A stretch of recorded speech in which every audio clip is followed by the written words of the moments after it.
I think we can start. No start with a delay. So thank you. Thank you all for being here. Thank you to be interested in the results of NICE. Thank you also the people who are connected online. So we are start with the first presentation. The first speaker is Susana Guionfra.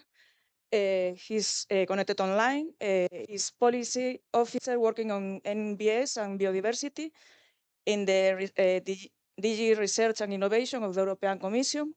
She's an environmental economist by training with experience in research, consultancy, and international organization specifically on biodiversity, nature-based solutions, as well as circular economy. Susana, hello. The floor is yours. Okay, so thanks everybody for inviting me to the NICE project final event. I would like to provide a presentation about the policy and research perspectives on nature-based solutions and water, which, as you know, are really at the core of this project. So I'm Susanna Gianfra. I'm working for DG of the European Commission, as I was just presented. And so we are really following the research and innovation on several projects, but particularly I'm focusing on the projects that are about nature-based solutions and biodiversity, so on which the NICE project is. So I will start by giving a bit of an overview of the knowledge that we have acquired so far in relation to biodiversity. And of course, we cannot do this by not mentioning all the latest IPBES reports. So from 2019, with the IPBES report on biodiversity and ecosystem services, where we really focused on the 5 direct drivers of biodiversity loss and the need for transformative changes. And following that, in 2022, the assessment on the sustainable use of wild species, where the report really focused on the reliance of people on wild species for income and food.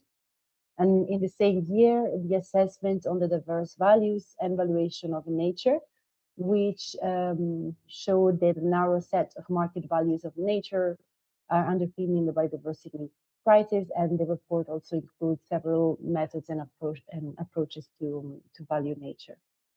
In 2023, we had the assessment on invasive alien species and their control, highlighting their key role in about 60% of global plant and animal extinction.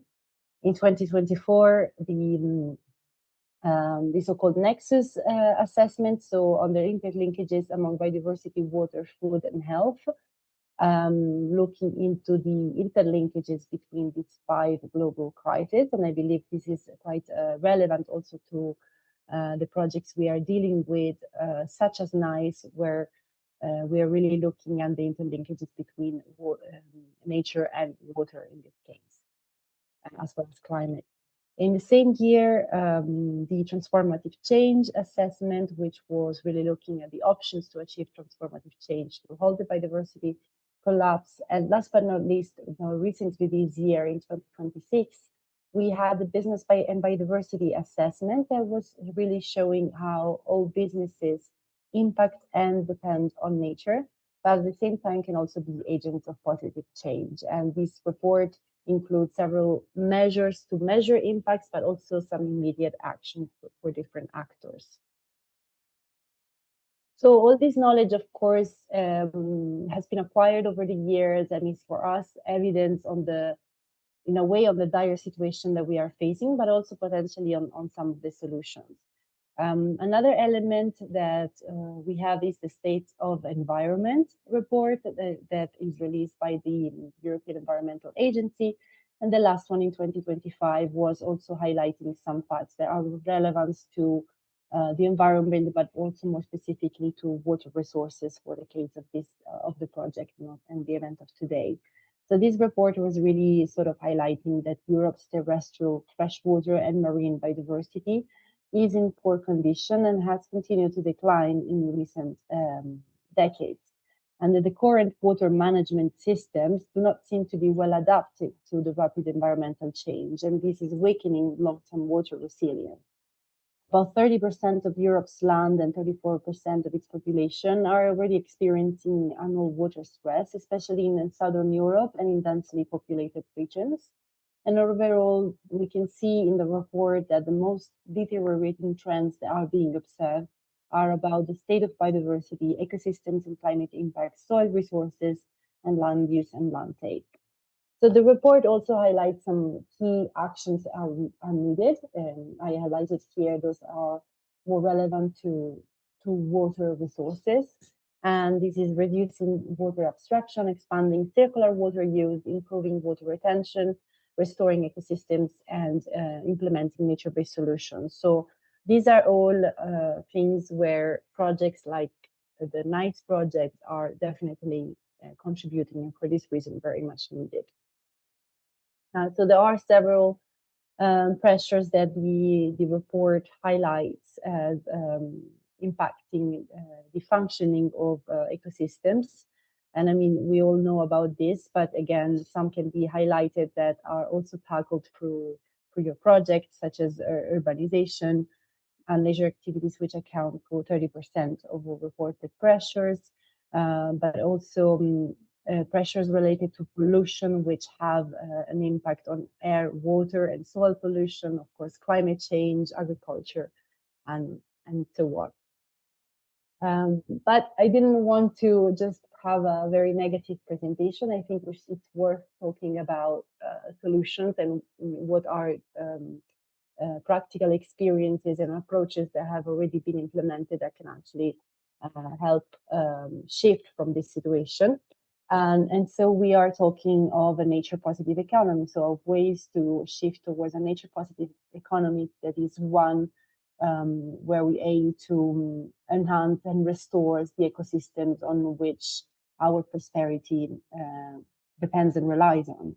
And when we talk about nature positive economy, we are talking about different types of solutions, and some of these can find some common ground. So of course, we're talking about nature-based solutions, which are tackled also in the NICE project, but also circular economy practices and bioeconomy practices. So these are all sort of considered under the realm of approaches that can help us achieve a nature positive economy. And in the EU political landscape, I think this is also something that we can see sort of evolving. And I wanted to give a bit of an overview and a recap of what has happened so far in that regard. So at the core of the European Green Deal, you will remember that it lies the recognition that building a climate resilient and sustainable future requires transformative change. That is one that places nature at the heart of our solution. So in fact, nature-based solutions are really central in the vision of the European Green Deal. And since then, there was an effort to sort of mainstream nature-based solutions and across policies. Of course, building on the very nature of nature-based solutions, which are multifunctional and therefore can be quite cross-cutting and applied across sectors and policy areas. So that was the focus of the previous political guidelines from 2019 to 2024, after which followed the European Green Deal and the biodiversity strategy. And now that we are in the sort of new following the new political guidelines, we are moving a bit from the concept of the European Green Deal to the implementation. So I put here a timeline which is not at all exhaustive, but highlights the key policy and strategies that have nature and nature-based solutions featured in them. So the adaptation strategy, the climate law and forest strategy, but also more importantly, the nature restoration regulation in 2024.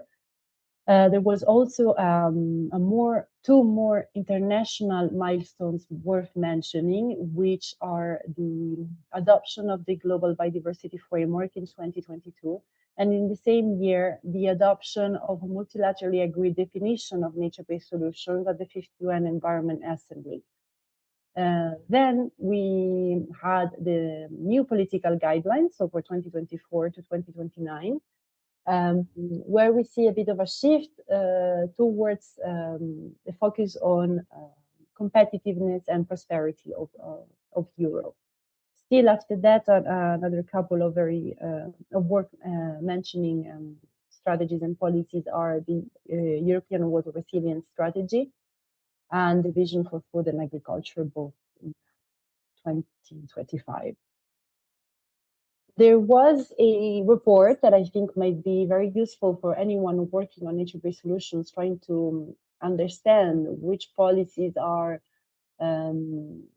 supporting and to what extent the framework of nature-based solutions. And this report was really doing an analysis of different policy and legislative instruments in the EU to see exactly this. So I put here a few that are most related to the NICE project, but of course the list is much longer than that.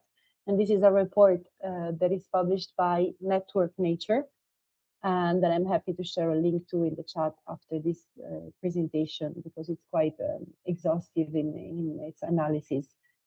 So you can see here policy instruments also quite dated, such as the Urban Wastewater Treatment Directive, which already had a strong explicit type of support to nature-based solutions, Flood Directive, but also, and more recently, with a very strong explicit support for nature-based solutions, the European Climate Law and the Nature Restoration Regulation. I want to highlight in particular the water resilience strategy because of the relevance to today's event. So we know that while 70% of the Earth's surface is water covered, available and usable fresh water accounts for only 0.5% of water on Earth. So the water resilience strategy really came at a time where there was a recognition for the need to ensure that water resources are sustained in the long term. And so this is done for three key objectives: restoring and protecting the water cycle, building a water smart economy to boost competitiveness and attract investments, and a clean and affordable water and sanitation for all. And there are 5 enabling areas of action that are identified that you can see here, from governance to investment to digitalization and so on. And the nature-based solutions are actually featured in this strategy, specifically in relation to the first objective, so the restoration and protection of the water cycle, but also in relation to some of the enabling areas when it comes to investments in infrastructure and to action. I also wanted to highlight in relation to the enabling area of action about research innovation, which really stresses the importance of research innovation when it comes to building water resilience, is 2 initiatives that are ongoing. That I have put in here in red, the EU Water Academy and the Kick Water. Both are related to skills in research and innovation related to water. So it's an opportunity to sort of contribute to training material on water for water resilience, which can benefit from the inputs of several research and innovation projects that have been funded by the EU, such as the NICE projects, but also many more. Something else I wanted to mention is a milestone from last year. So during the State of the Union from our president, nature-based solutions were actually mentioned for the first time in such a speech, where the president highlighted the need to radically step up our efforts into climate resilience and adaptation and nature-based solutions. Now, now that we are in this following the political guidelines, where as we have seen, there was a bit of a shift in the focus towards the prosperity and competitiveness of Europe, I think there is a common question that comes to mind, especially between the biodiversity nature research community, that is, what role does nature play in all this?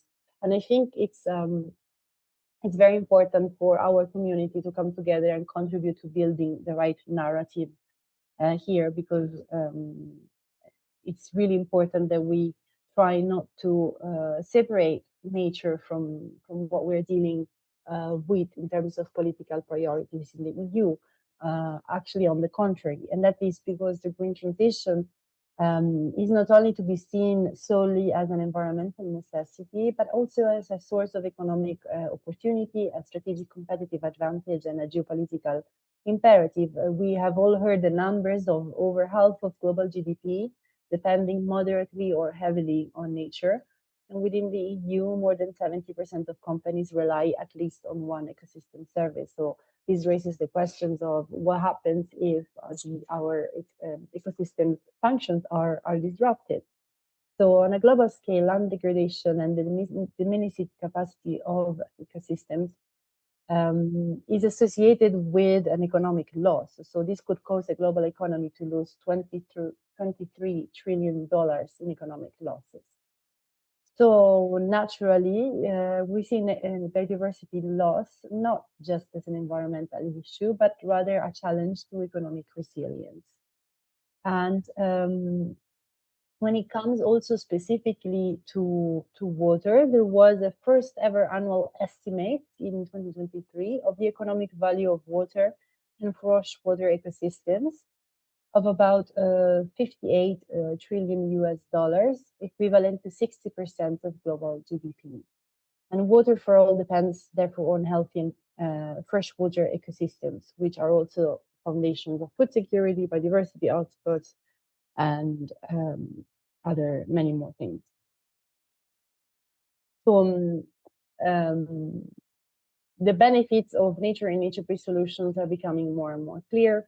Also, when it comes to infrastructures and to making the infrastructure more climate resilient, which is of course something we have to deal with, considering current and expected climate impact. So it is estimated that nature-based solutions working as infrastructure could cost 50% less than green alternatives alone. And these types of infrastructure can deliver additional benefits in relation to carbon sequestration, cleaner air and water, better health, recreational services, jobs, and opportunities for growth in other sectors.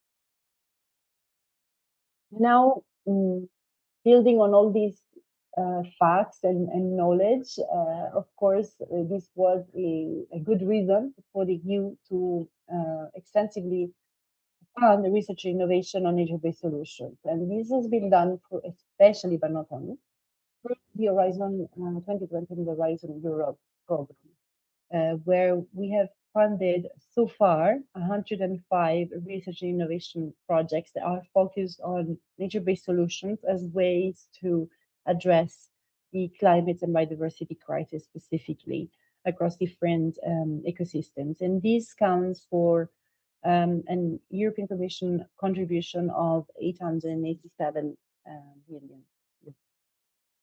These projects, these 105 projects, among which we also have the NICE project, are featured in an infographic that you can access in this QR code, which is from 2025, so it's quite updated. But of course, there are new projects starting that have recently started and that are starting this year as well, so this will be updated. But these projects, the interesting thing of this project is that they're all focused on nature-based solutions, but they are addressing different types of societal challenges. So from health and well-being to water management, to natural and climate hazards, to climate resilience, land regeneration, and so on and so forth. So they are quite varied in that sense, and they are quite varied also in the types of ecosystems that are covered by the projects. There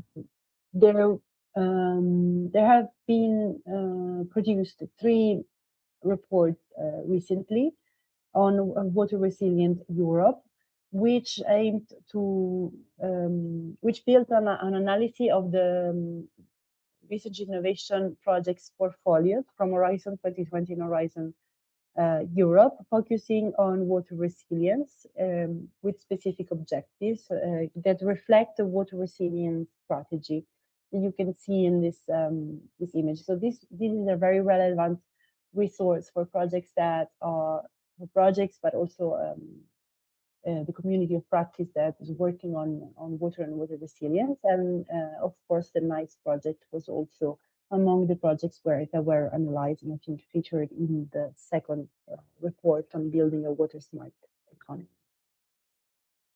Another interesting resource in relation to the nexus between nature and water is a fact sheet that was produced by the project Net for Nature on shifting the water paradigm, on managing water through nature. And here we really looked at how water resources can be managed with consideration for nature and specifically for nature-based solutions. And there are interesting cases again from EU-funded research and innovation projects focused on these topics that you can find there. And the same goes for the science policy brief that was published last year on nature-based solutions for urban and regional water resilience, where which builds on a workshop, but also includes several examples from projects that are focused on nature-based solutions in water. Of course, the NICE project, but also the multi-source CardinNet and Embracer. So you will have seen that I have mentioned Net for Nature quite sometimes in these resources. And I think you might have heard of Net for Nature, but I just want to say a few words about it. So Net for Nature is one of our EU-funded projects on nature-based solutions. It's a coordination and support action, which really has the mission of establishing and expanding a community around nature-based solutions, a community of actors that goes well beyond the usual suspects, and that also acts a bit of as an umbrella project for the 105 projects that I mentioned before. And why did we see a need to fund something like Net for Nature? Because we see that the knowledge and practice of nature-based solutions, a little bit because of their nature, is scattered across sectors, disciplines, policies, and stakeholders. So there is really a need to bring them together, bring together the actors that are involved or interested in nature-based solutions, but also the knowledge, the resources, and the case studies that are available to enable collaboration towards a common mission that is that of scaling nature-based solutions. So you can consult and join the Net for Nature platform via this QR code. The interesting thing of this platform is that anyone can contribute to it with resources and case studies and so on. So it's a way to really contribute to the evidence base of nature-based solutions in the same place. And another interesting aspect of Net for Nature, which is of relevance to anyone in the room today, I believe, is that is really expanding the community around nature-based solutions. So now we are dealing with practitioners, with policymakers, with researchers, with businesses, with society, and it goes a little bit beyond the sort of areas that that this mission was starting with. It tries to go a bit more across different sectors. It tries to engage the private sector also more and investors as well, and also the researchers from different types of disciplines and practitioners as well, and policymakers at different levels. To conclude, I want to mention a couple of events that are happening this year that are also very much of relevance to the NBS community, and where Net for Nature is also in. So one is the EU Green Week partner event that us at the Commission in the GRTB are organizing with the collaboration of Net for Nature. It's a partner event to Green Week, and it's about unlocking nature's potential across the budget line. So if you are not aware, the European Green Week this year, it will be on the 3rd and 4th of June, and the main theme is investing in a nature positive economy. Now, then throughout the month of June, there will be different partner events that you can access through the website, and this is one of them. so on the 2nd of June. And the idea is to really look at very practical examples of how nature-based solutions have been integrated into already established budget lines and business models. So rather than looking into only ways to find additional funding and investment for nature-based solutions, really looking into how current budget lines can be interpreted and find room for nature and benefits to be reaped from the integration of nature in operations of businesses and so on and so forth. So the experiences that will be portrayed in this event are coming from projects from municipalities, businesses, and practitioners across different sectors, such as water, transport, insurance, and urban development. So I think this also might be interesting for you. You can access more information and register for this event, which will be in Brussels and online via this QR code.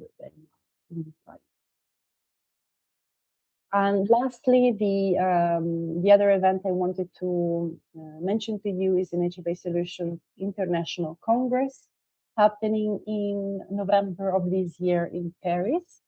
And this is a very relevant event because it will be really, first of all, it's a collaboration between Network Nature and some French partners, such as the French National Program on Nature-Based Solutions, and another French partner such as Biodiversa Plus. So the idea is really to create a space for science, research, and policy and practice to meet and discuss different aspects of nature-based solutions. So Network Nature already is potentially to be considered the main convener around nature-based solutions in Europe. They have an annual conference every year, which I'm sure many of you have attended. And this year will be even bigger because thanks to this collaboration, we will be able to host many more people and also expand a little bit the type of audience and enable some exchange from the different parts of this community. So I invite you all to have a look at this event. You can find it by typing in Nature-Based Solutions International Congress. There is a dedicated website where you find also the program, including the Network Nature Week of events, which features also a cities festival and the Network Nature annual event and other nice sessions. And there is also an opportunity to contribute. So have a look because there is an opportunity to contribute with propositions for session. So there is a call for that, and there is also a call to participate in a postcard exhibition. So I invite you to have a look because they are always looking for new voices and new experiences to portray in this very important event that is happening this year. And with this, I conclude my presentation. Thank you all for listening.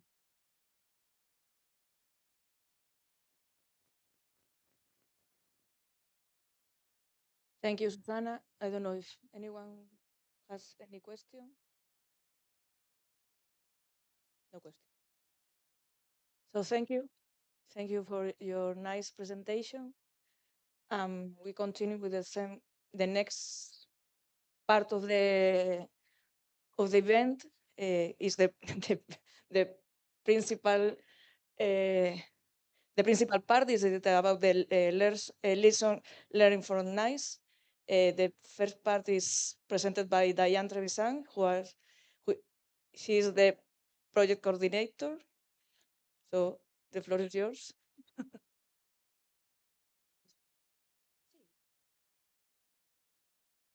So thank you, Lucia. Firstly, thank you for the presentation of Susana. It was very relevant to know about the advances of European Commission to stimulate the implementation of nature-based solutions because we know the necessity of to use and apply because we know the benefits of these solutions. And today, actually, I will show a presentation with a lot of results that can prove that these solutions are very efficient for water management and water treatment. And actually, today it's a good moment. I think all the consortium here is very happy to finalize this project because, well, was a hard work, right? But I think that at the end, we achieve our objectives and we learn it a lot together. And well, I hope to summarize these good results that we obtain in this project. So basically, I will present to you now overview of our results of this NICE project. I don't know if how to share my presentation. Thank you. So, as Lucia said, I'm Daiane Trevisan. I'm the technical leader of the NICE project. I'm the researcher at the CETIM. The CETIM is a technological center in the north of Spain. And as I said, I will present some results that we obtained in the last 5 years in the NICE project. So this is the outline of my presentation. Firstly, I will do an introduction of the project. I will explain a little bit about what is nature-based solutions, the objective of the project, the concept, and the results and the current challenges and the perspectives for future researchers. So the Project NICE is a project about innovative and enhanced nature-based solutions for sustainable urban water cycle. This project started in June of 2021, and this is our last month, unfortunately. So, as I said, this project is coordinated by CETIM with the support of other partners by big companies, small companies, universities with a big experience in nature-based solutions in different aspects. So what is nature-based solution? Well, actually, I like to introduce them again and again because I think it's important to highlight what is it and the benefits of these nature-based solutions. So, according to a lot of definitions, nature-based solutions are approaches or systems inspired in nature or in nature mechanisms to provide us some benefits, environmental benefits, economic benefits, and social benefits. So, for example, we have restoration, agroecology, rainwater harvesting, green cities. So everything related with nature, inspired in nature, could be considered as a nature-based solution if can bring some benefits. And these solutions can help us in terms of our social challenges as the impacts of climate changes and human health, food security, water security, and etc. In terms of nature-based solutions for water, these solutions, we have a lot of evidence that can be used to treat the water, to improve the water quality, and also reduce some risks associated with water. So some examples of nature-based solutions for this, we have green walls, rain gardens, and constructed wetlands. So considering the main concerns that we have now related with the climate changes impacts and also the water pollution, we have the necessity to increase the use of sustainable solutions and solutions that can give us more benefits. So, considering this, the NICE project, we had three main objectives that were try to widen these nature-based solutions in a context of urban water space, provide the key knowledge for designing the implementation of these solutions for urban water loops, and make it more available reusable water for different purposes. In parallel, helping us to mitigate some climate impact as flooding or lack of water. So this is the main concept of our project. We tried to target all the, sorry, all the types of wastewater that we can find in a urban context, using different nature-based solutions to manage this water and treat this water. We our strategy in NICE was firstly try to enhance these systems using um, activities of research, to after that apply this and validated it in different climate changes zones, climate yeah, in different URLs, which is urban real labs. We define several places to implement these nature-based solutions, as you can see in Spain, in France, in Poland, and inside this concept, we'd like to achieve several of benefits, mainly, for example, make the water more cleaner or to be reused. So as I said, our strategy was firstly improve these systems at lab scale. For example, enhancing the improvement of removal of emerging contaminants, as we know that these contaminants has a lot of impact in nature ecosystems and in our health. Also, in this part of research, we'd like to define the optimal operation conditions for these, to have a better performance of these solutions through treated water. We would like to develop with research activities strategies to enhance the treatment efficiency, select some sustainable elements for different applications, improve the removal of other contaminants, not only emerging contaminants, and improve the sustainability.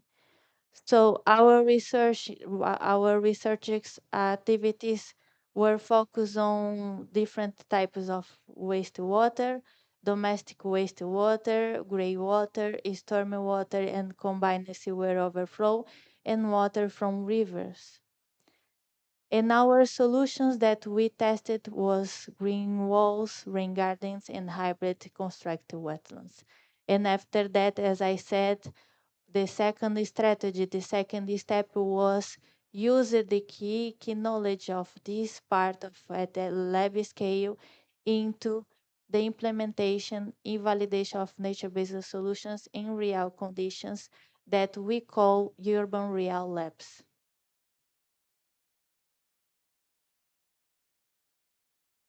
So this, as I mentioned before in the concept of the project, the implementation were in different places in Europe and outside, as Spain, France, Poland, Denmark, Egypt, and Colombia. And also, I will explain later that we select fellow sites with different climate conditions to test and to replicate our solutions. So as I mentioned that the objective of the project was widening these nature-based solutions, but it's not enough implement them without the engagement of stakeholders, without the involvement of different activities, for example, dissemination, co-creation. So of course, in this project, in addition to research of the solutions to enhance the performance, also we develop the assessment of these solutions. We apply modeling to have a software that will support the decision makers to apply these solutions. We had activities of dissemination, business exploitation, and also we have very relevant outcomes with the production of portfolio and guidelines for the implementation of nature-based solutions of the NICE project. So this is the distribution of our activities. So we had a part of research of our solutions to enhance the performance in terms of water treatment. We had also a part of modeling to support the stakeholders and decision makers to implement the solutions. We had this part of validation and operation of these systems in real conditions in the urban real labs. Also, we had the analysis in terms of environment impacts and socioeconomic risks impacts, a exploitation of these solutions and dissemination. And of course, a review and a production of a portfolio and guidelines of our solutions. So now I will start to show you briefly the results and the outcomes of our project. Firstly, I will present the results of the part of the research at lab scale. So one of ideas to enhance the solutions were the selection or the improvement of the nature-based solutions, researching their elements to improve, for example, the elimination, the removal of emerging contaminants. So as you know, nature-based solutions, as the name and as I explained before, it's a ecosystem. It's basically a ecosystem, is a nature ecosystem that is simulated a lot of process. And in the performance of removal of pollutants, we have the contribution of a lot elements like the plants, the substrates, and the microbial biofilms. And if we research and we select the best option, we can have possibilities to enhance the performance in the removal of pollutants. So what we did in the project and then what we achieved in the project. So what we did was select substrates and microbial communities with the potential to degrade or to remove the emerging contaminants. Also, we select plants to enhance pathogens removal, and we select some substrates with the capacity to recover some nutrients because we know that wastewater we can find a lot of nutrients. So we selected materials that could be recovered with these nutrients to apply it in agriculture. So this is our first results in the selection of the bacteria to degrade emerging contaminants. As we know, we detect these bacteria, Pseudomonas veroni, that degrade some emerging contaminants like imidacloprid, which is a herbicide very common in our waters, and also diclofenac which is a very common pharmaceutics. So as we can see, we have a good results in the removal and in the decrease of the concentration. So this means that the bacteria could be a good approach to applying nature-based solutions, considering that this is a biological organism, right? So this is a good approach that we could apply in nature-based solutions to enhance the performance in the removal of emerging contaminants. Also, we select some materials to adsorb to remove emerging contaminants. With our results, we saw that biochar and cocoa coir were the best materials, and as you can see in these graphs, in experiments of constructed wetlands, we obtain a very good results compared with a system with only gravel, which means that these materials can be a very good um, element to improve the removal of these contaminants. When we add, when we use the material and the bacteria, we saw a very good result with the removal uh, more than 90%, which is a very good.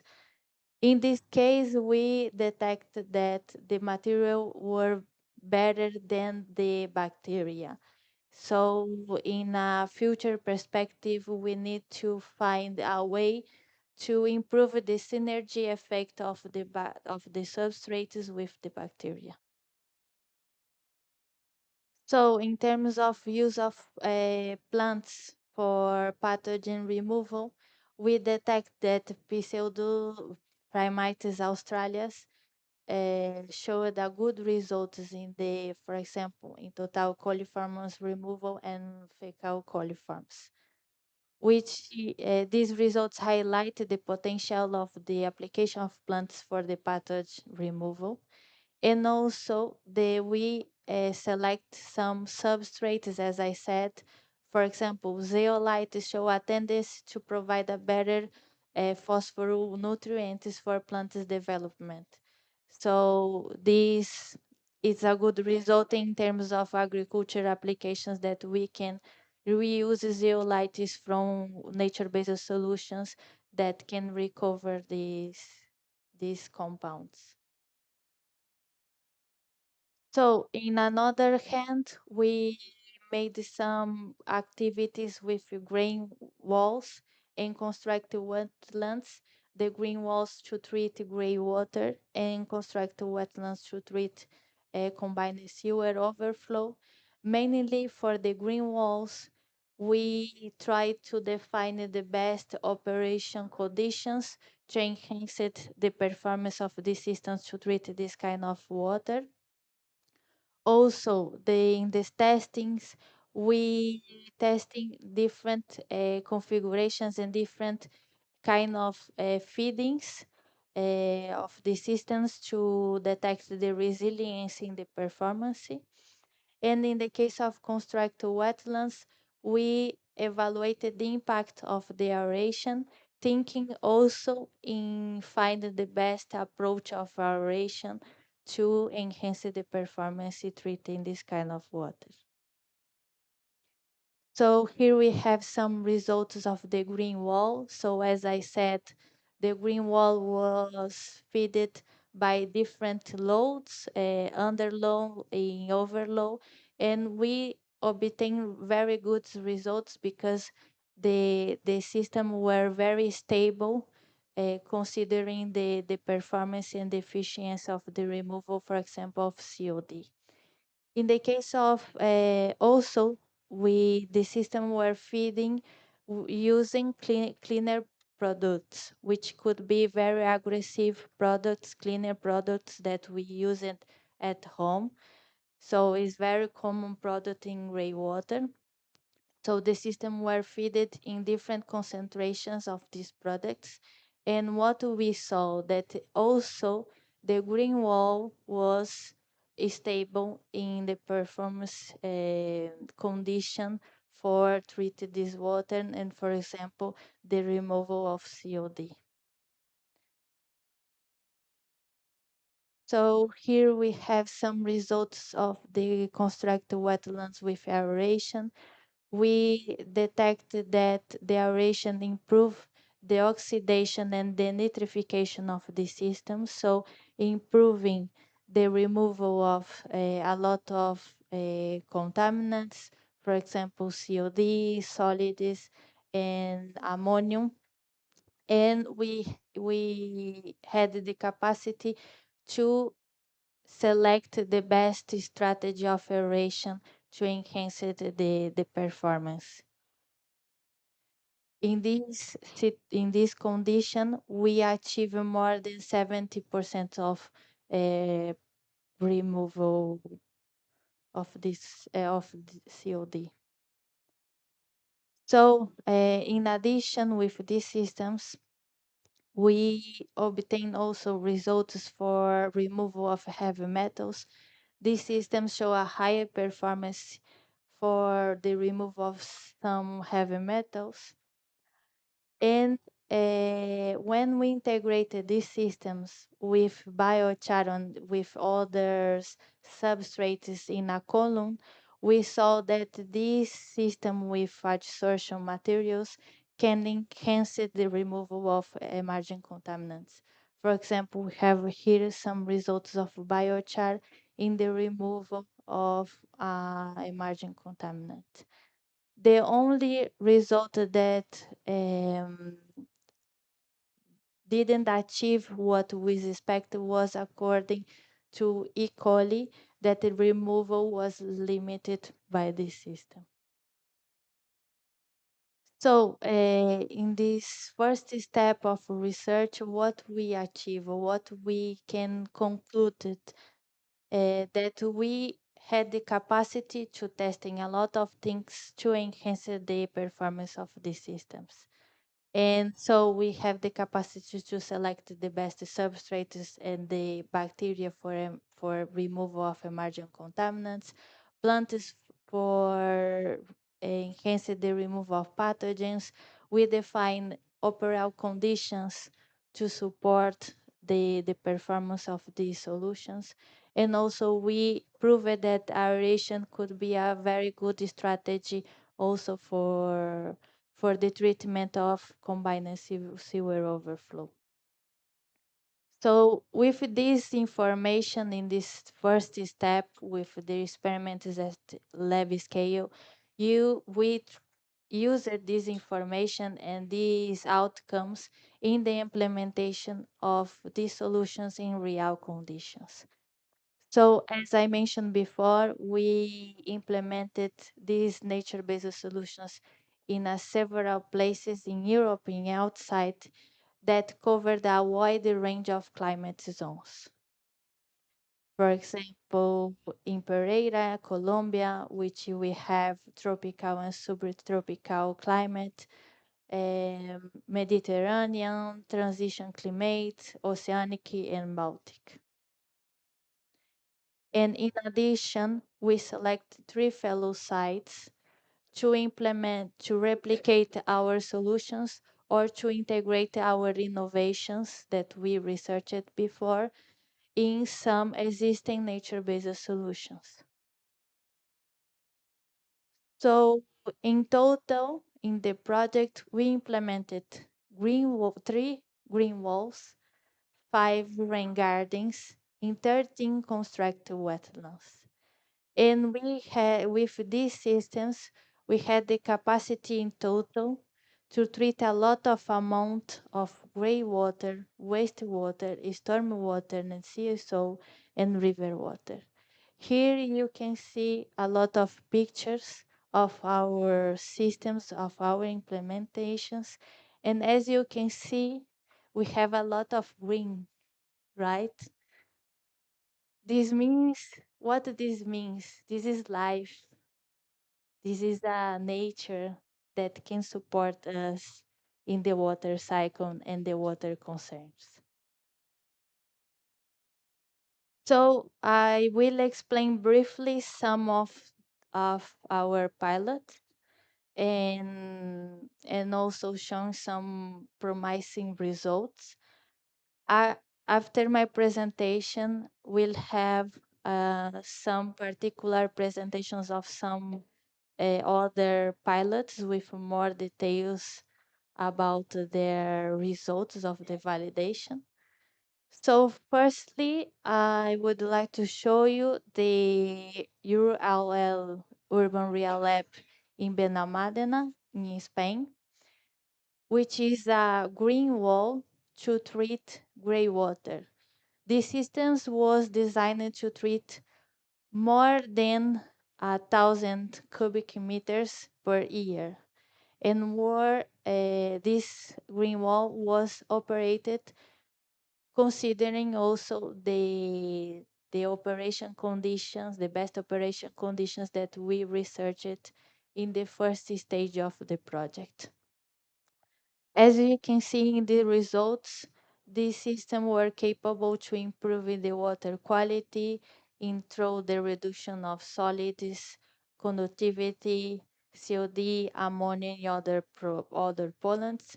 And this is an example of a promising alternative for decentralized gray water treatment for reuse.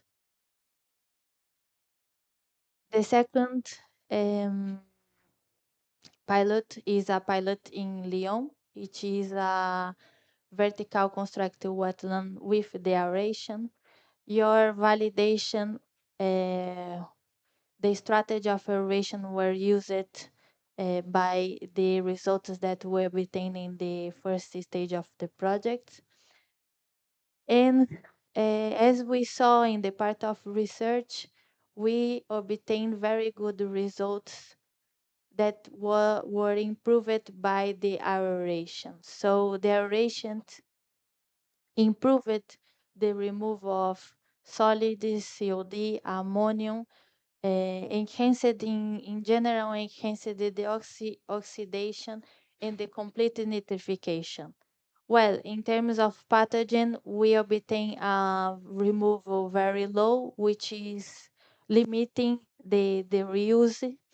But in general, this was also a promising decentralized solution for CSO treatment because, well, in the use of aeration, we expected to decrease the necessity of place of the size of the solution to treat the water. In Madrid, it's a pilot. Well, this pilot is very closer to here when we have the event. Is a hybrid construct wetlands to treat greywater. In this kind of pilot, we obtain a water quality for reuse. This pilot showed a higher removal of solids organic matter. And in addition with the integrated with these systems, we had a chlorination step to share the to increase the disinfection of the water to obtain a water for reuse.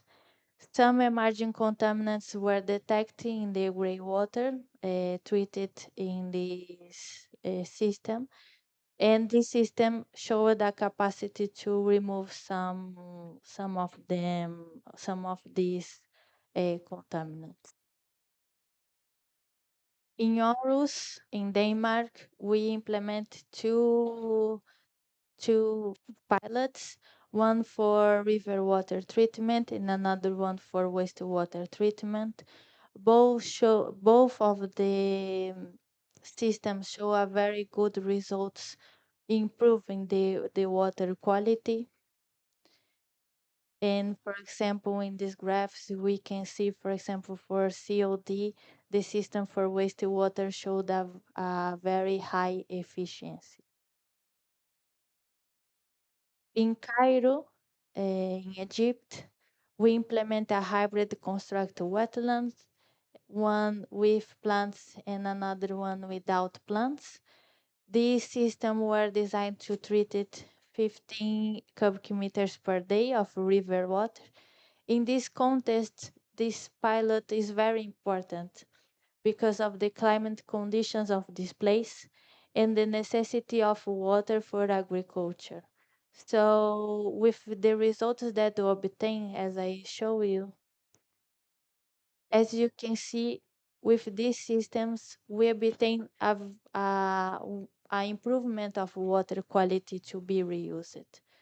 So, and also we saw a very good performance in the E. coli removal.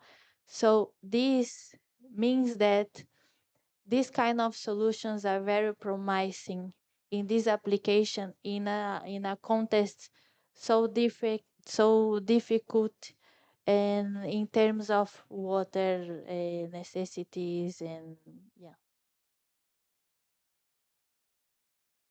In Pereira, we implement also construct wetlands for river water and for wastewater. Both systems improve the water quality. River system were especially effective in removing pathogens in coliforms, and the wastewater system achieve a high removal of solids, COD, and total nitrogen. Both approaches proved that could be a very interesting option for water treatment in Colombia. So as I mentioned, also we select some fellow sites to replicate or to integrate our innovations.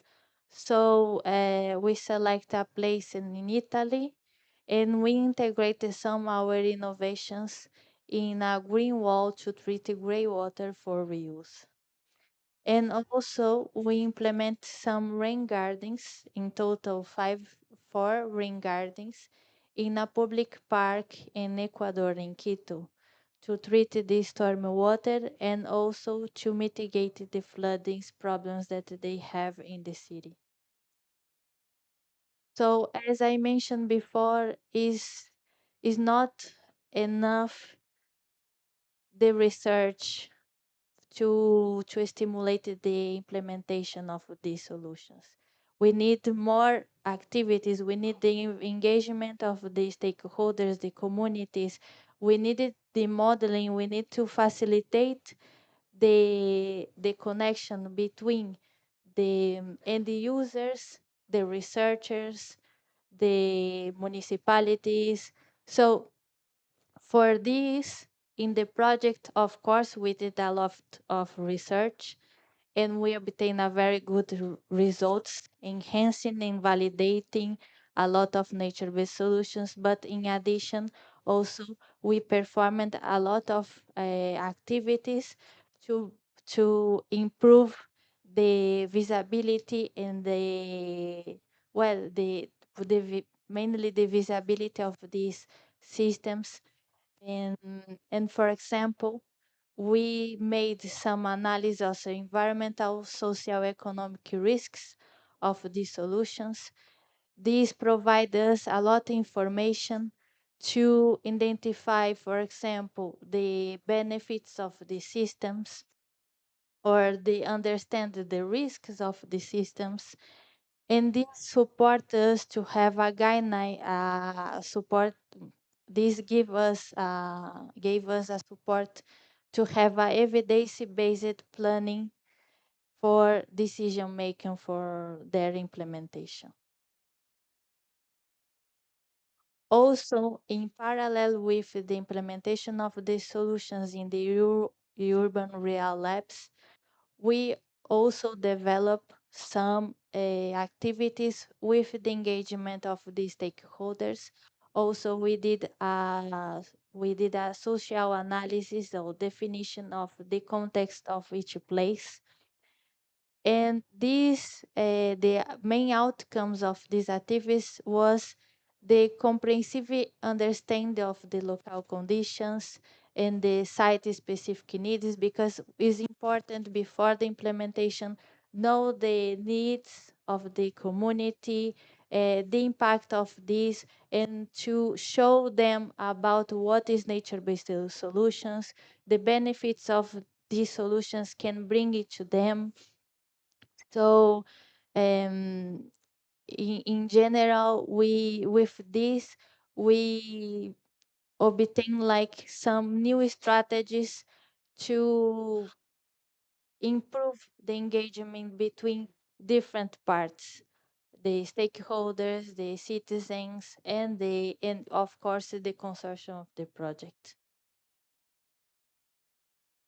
Another thing that we did was the development of replicable business models. So it's important to increase the attractiveness of these solutions in terms of economic, in terms of the companies, and to reduce the gap between the providers and the end users. So during some workshops and some and so in the development of these models, we had the capacity to adapt the exploitation strategies to different context stakeholders and ensure the visibility of these solutions for business models.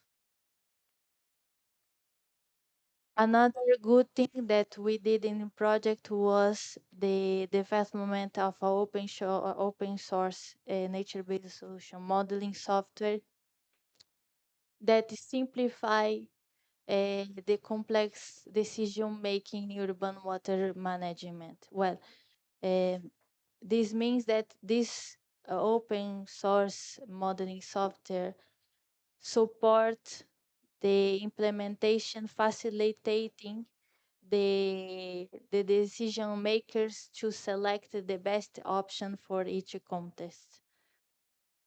This is an example of a scientific performance data into well, in application, a practical application for these solutions.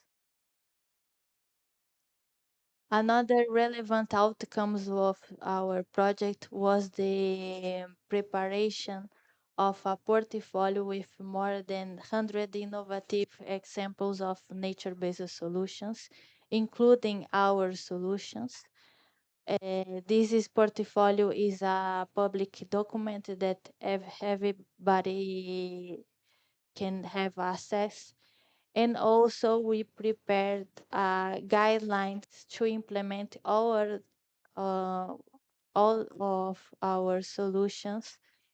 And these guidelines explain step per step all the processes or all the information that we needed to implement these solutions. So it's a very good document and probably will help a lot of people to implement our solutions. And of course, we made a lot of dissemination activities involving a lot of stakeholders, cities.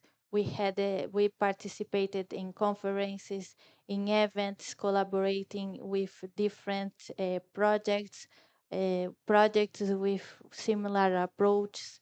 And well, we obtained a lot of scientific publications. So well, I think our dissemination process were very relevant for the project. So now in the end of this presentation, after a lot of results informations, I for me was difficult to synthesize to do a summary of our main outcomes of the project because I think we have a lot. But well, I try to do a summary with the main outcomes that I think we achieved.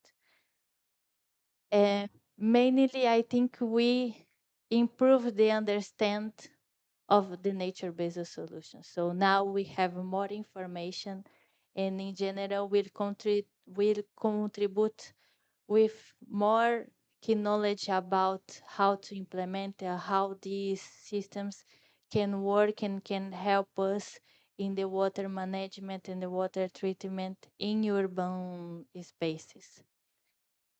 In this project, we had the capacity to enhance the performance using a lot of innovative strategies. So, for example, we enhanced the removal of emerging contaminants using adsorbents. We applied aeration also to removal in construct wetlands. We saw that the green walls are very good systems to treat the greywater because they are very stable and resilient. So I think, well, we enhanced the performance and we improved the understanding of the solutions. We develop guidelines to support, to facilitate the implementation, which is very important to have documents or to have information to support the people to implement these solutions, because we know that we have a lack of uh,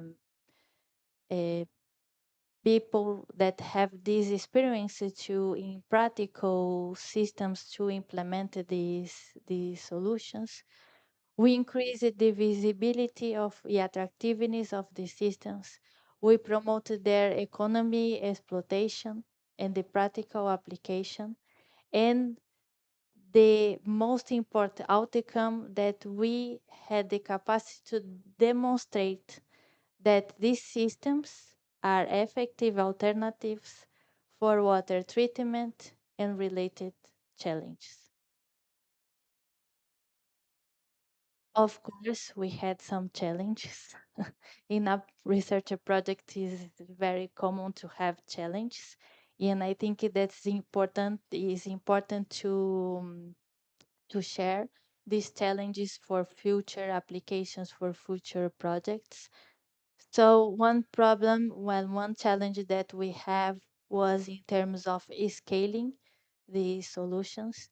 Sometimes we have a performance at lab scale, and after that, this changing in a real condition.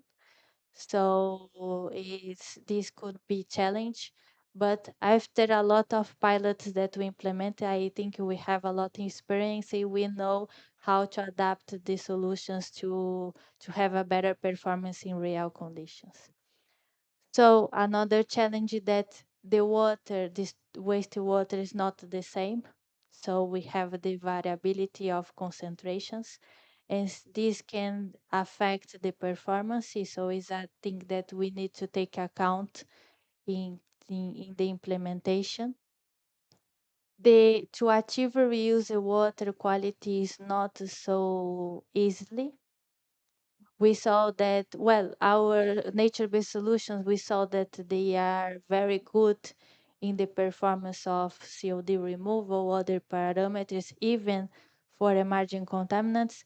But for disinfection, maybe we should try to find new ways to improve this part or integrate it with other technologies for disinfection. We had some challenges with the permits and bureaucratic barriers. Maybe in the future, with these efforts made by European Commission, this could help us in terms of bureaucratic process to implement pilots or or upscale nature-based solutions. We saw that we need and is very necessary the strong community collaboration, because this help us a lot in the process of the implementation. We still need more information, knowledge about nature-based solutions. And another thing is important thing about water treatment and nature-based solutions, that we need more efforts and we need more researches for um, for improve these systems in the removal of new contaminants, for new persistent contaminants.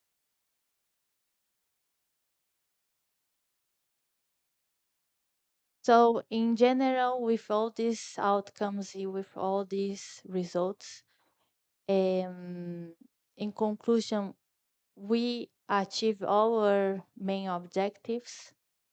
As I said, was a very long years with hard work, but this hard work worth it a lot. We obtained a lot of outcomes, results, and we had funny moments together with the consortium. And I think this moment, this event is very relevant for us because it's like the end of a good experience. And so thank you for the consortium, for the experience, and thank you all for the attention.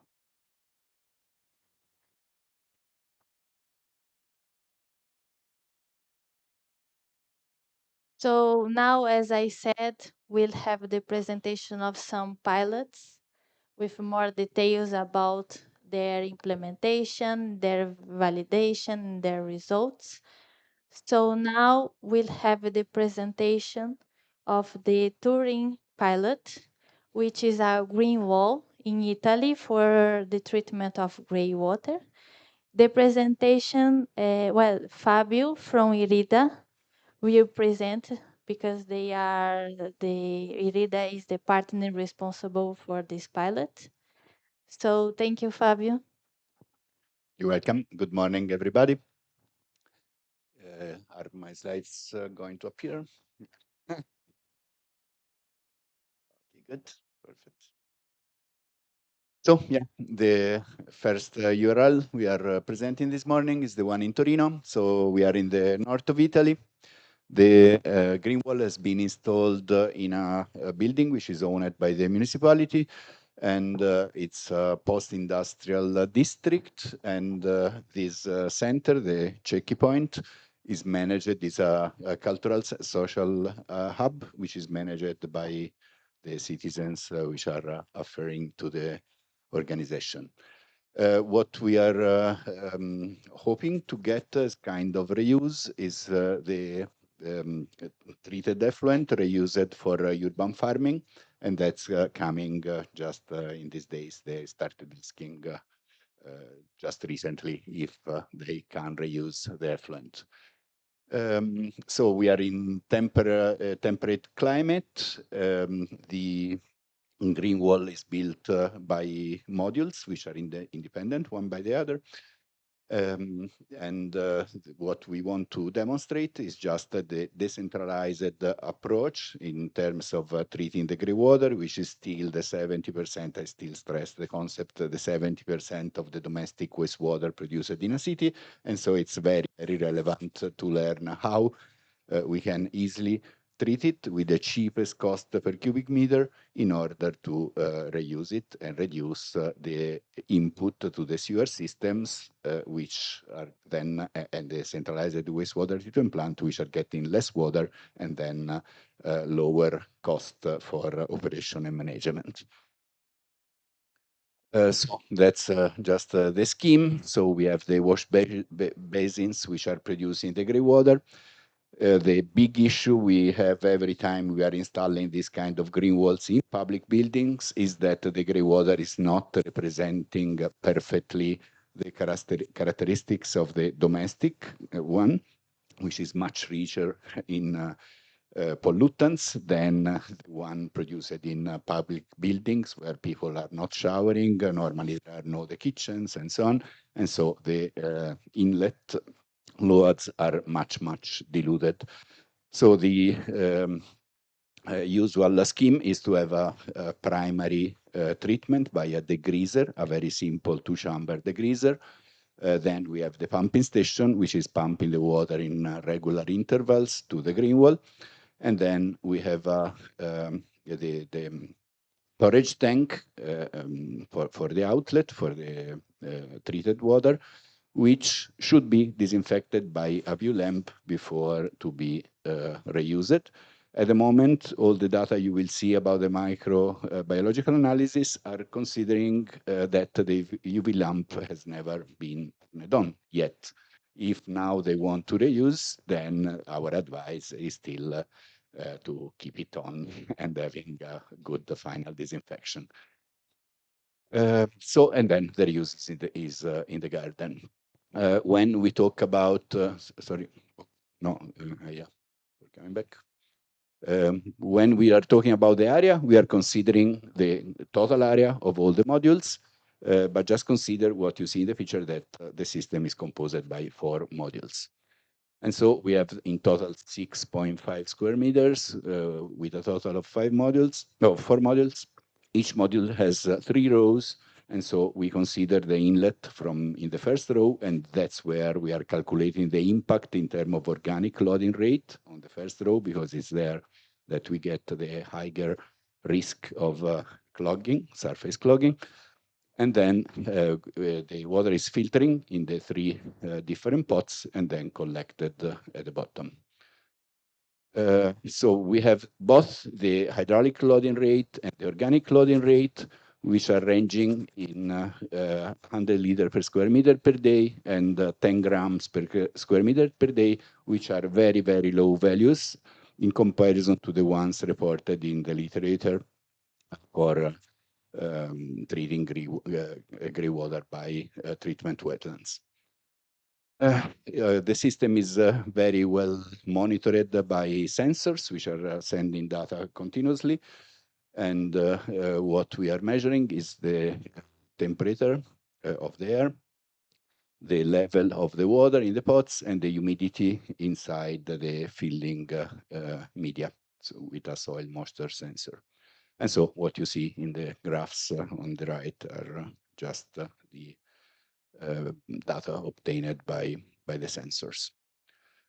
Then we have performed in the months, starting in November 2024, so it's almost 2 years in a few. All these kind of macro parameters, so the bacteriological, the nutrients, the physicochemical, the surfactants, and then some field measurement that have been done each sampling event, which are the dissolved oxygen, electrical conductivity, and pH. So those were the KPIs we were having for the green walls, the ones we have put in the grant agreement. And those are instead the real results we got. So what we see is that every time we have very, very, very low concentration, so the COD in the inlet is already below 60, 80 milligram per liter. The BOD is also very low. In the inlet, it's around 30. And those are really not the classical values we could expect in a domestic greywater, where we should be every time up to 100, 150 milligram per liter. And so this dilution is then not giving food enough for the biofilm growing in the beds, and this is resulting in apparently not so high performances, even though for all the parameters we are fully respecting the values which are reported in the European Directive for Reuse, but even in the national law, which is quite an old one, but we still have it in force at the moment. And so we are still having good values for reusing the wastewater. I mean, we are perfectly fitting the normative prescriptions. But in terms of removal percentages, they are not so high, just because we have very, very low concentrations in the inlets. And so, yeah, in the former graphs, we were seeing, the organic content, and here we are seeing instead the ammonia and nitrates. And also here we see that obviously being vertical filtration, alternate vertical filtration, we get very aerobic reactors, which are providing a good nitrification, even though ammonia is not a big concern in greywater. It should be already very, very low in the inlet, as it is also in our case. What we did also was the analysis of the microplastics. And so what we see is that these filtering units of, can you turn it off? Thank you. It's my phone, obviously now that I'm here. And so we have the microplastics, which are very well filtered. And so even though there are apparently some releases coming from the material inside, I mean, it's plastic made. These pots are done by plastic. And so they are still releasing some particles. And so we don't have any time very good results in this time in this kind of analysis. We got 20 items per liter in the inlet and 36 in the outlet.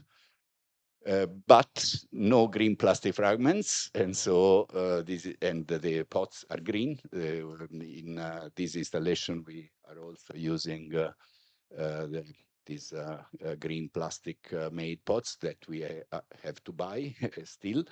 Our idea is that one of the main concerns in terms of capex, of investment cost, is just related to the pots and the filling material, which are too much expensive because there is no competition, there is not a specialized production for this kind of application. And so we hope that in the future, I mean, it could be a very, very big market, thinking that every house could have its own green wall. But for the moment, the market is not existing, and it's not so easy to start it up in a economically convenient way. The coli, as I was saying, those are the results we are getting without the UV disinfection, which are already quite good, I would say. Still not totally good, even though we are already complying with the minor than 10 colonies forming units on 100 milliliters, which is the class A for reusing for every kind of vegetables. I mean, yeah, indifferentiated, and so having 99% of removal without the UV, it's already a good result. For being sure, it's better to turn on the lamp. We have it, so much better to have a final disinfection at the end. For the beauty, we get these very low values in the inlet, which is meaning that at the end, we only have a removal of 58% instead of the higher than 90% that we promised in our GA. But still, we are having an output which is quite close to the class A, which is requiring lower than 10 milligram per liter, having as average value 12, is just 2 milligram more than 10. And that's putting this effluent to be reused in class B, which is meaning not on lactose, not on edible vegetables. Ammonia is fine. I mean, it's oxidized. We have the creation of nitrates in the system, even though also here we are really talking about low values in terms of inlet and outlet concentrations. We have some absorption of phosphorus. We don't know on the long term if this absorbed phosphorus will be one day released. For the moment, it's just retained in the system. And we have a quite good filtration for the suspended solids, which are still not reaching the class A, but they are still in the class B for the European Directive on Reuse. What is happening is that particularly this cocoa fiber we use it in this system is giving issues. We don't know, I mean, it's the 5th system we have around the planet. And in all the other 4, the cocoa fiber was performing without giving any kind of issue. For this one, is releasing color and is releasing solids. We don't know why. And so what we are thinking is just to have a sort of pre-screening of the material to be used. So we are trying to elaborate some standardized procedures for screening, for instance, the cocoa fiber, for understanding that's the right one we can put in the pots before it's too late. The problem is that you realize that things are not going so fine.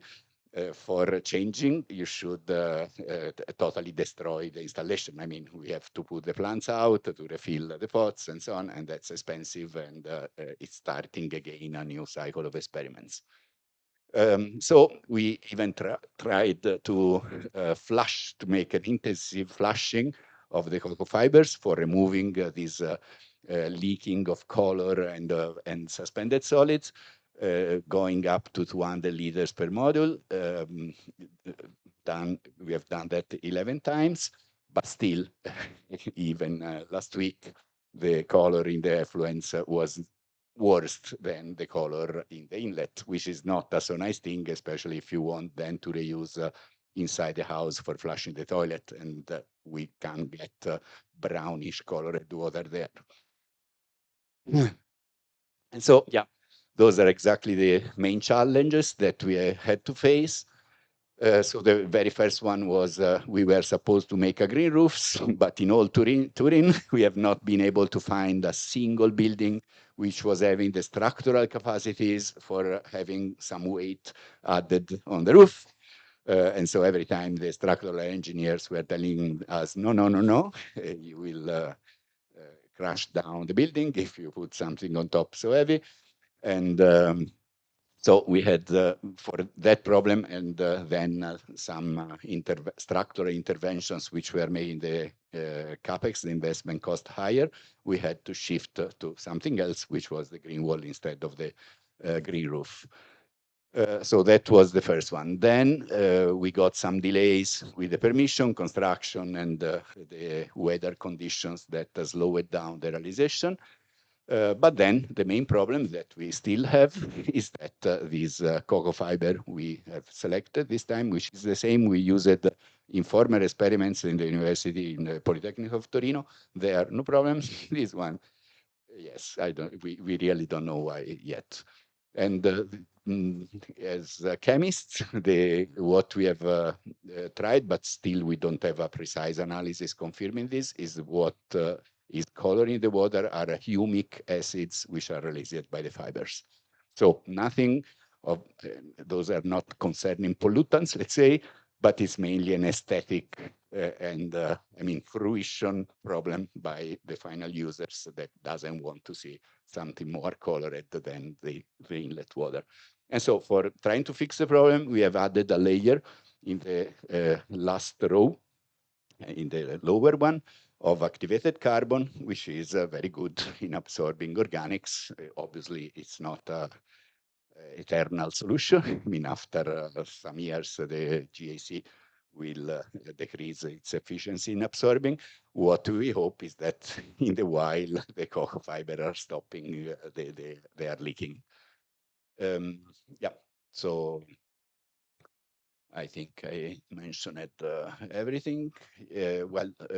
So what we have written, just I announce here that just yesterday we got published the paper where we have presented the first planetary level guidelines on the design of green roofs and green walls for the treatment of greywater. So it's a published paper. It's a nice output of the project. And in that paper, we are stressing a lot that the selection of the substrate, the pre-treatment, for instance, with the University of Torino, we made previously some stress tests for putting acidic water and basic water inside the pots for just sterilizing how the bacteria are stressed, like you get the sink clogged and you put some declogging agents inside. And a lot of buffering of these kind of bad events that could kill the microbial community are buffered by the pretreatment. So the sizing of the degreaser is a very relevant aspect to keep in mind if you want to minimize every kind of fluctuations and bad events in terms of water quality reaching the green wall. What we need is obviously to have still a long-term monitoring. I mean, all these systems are pretty fresh, And so we don't have the experience on 15 years, 20 years as we would like in order to go on the market with a more safe approach, let's say. That's all.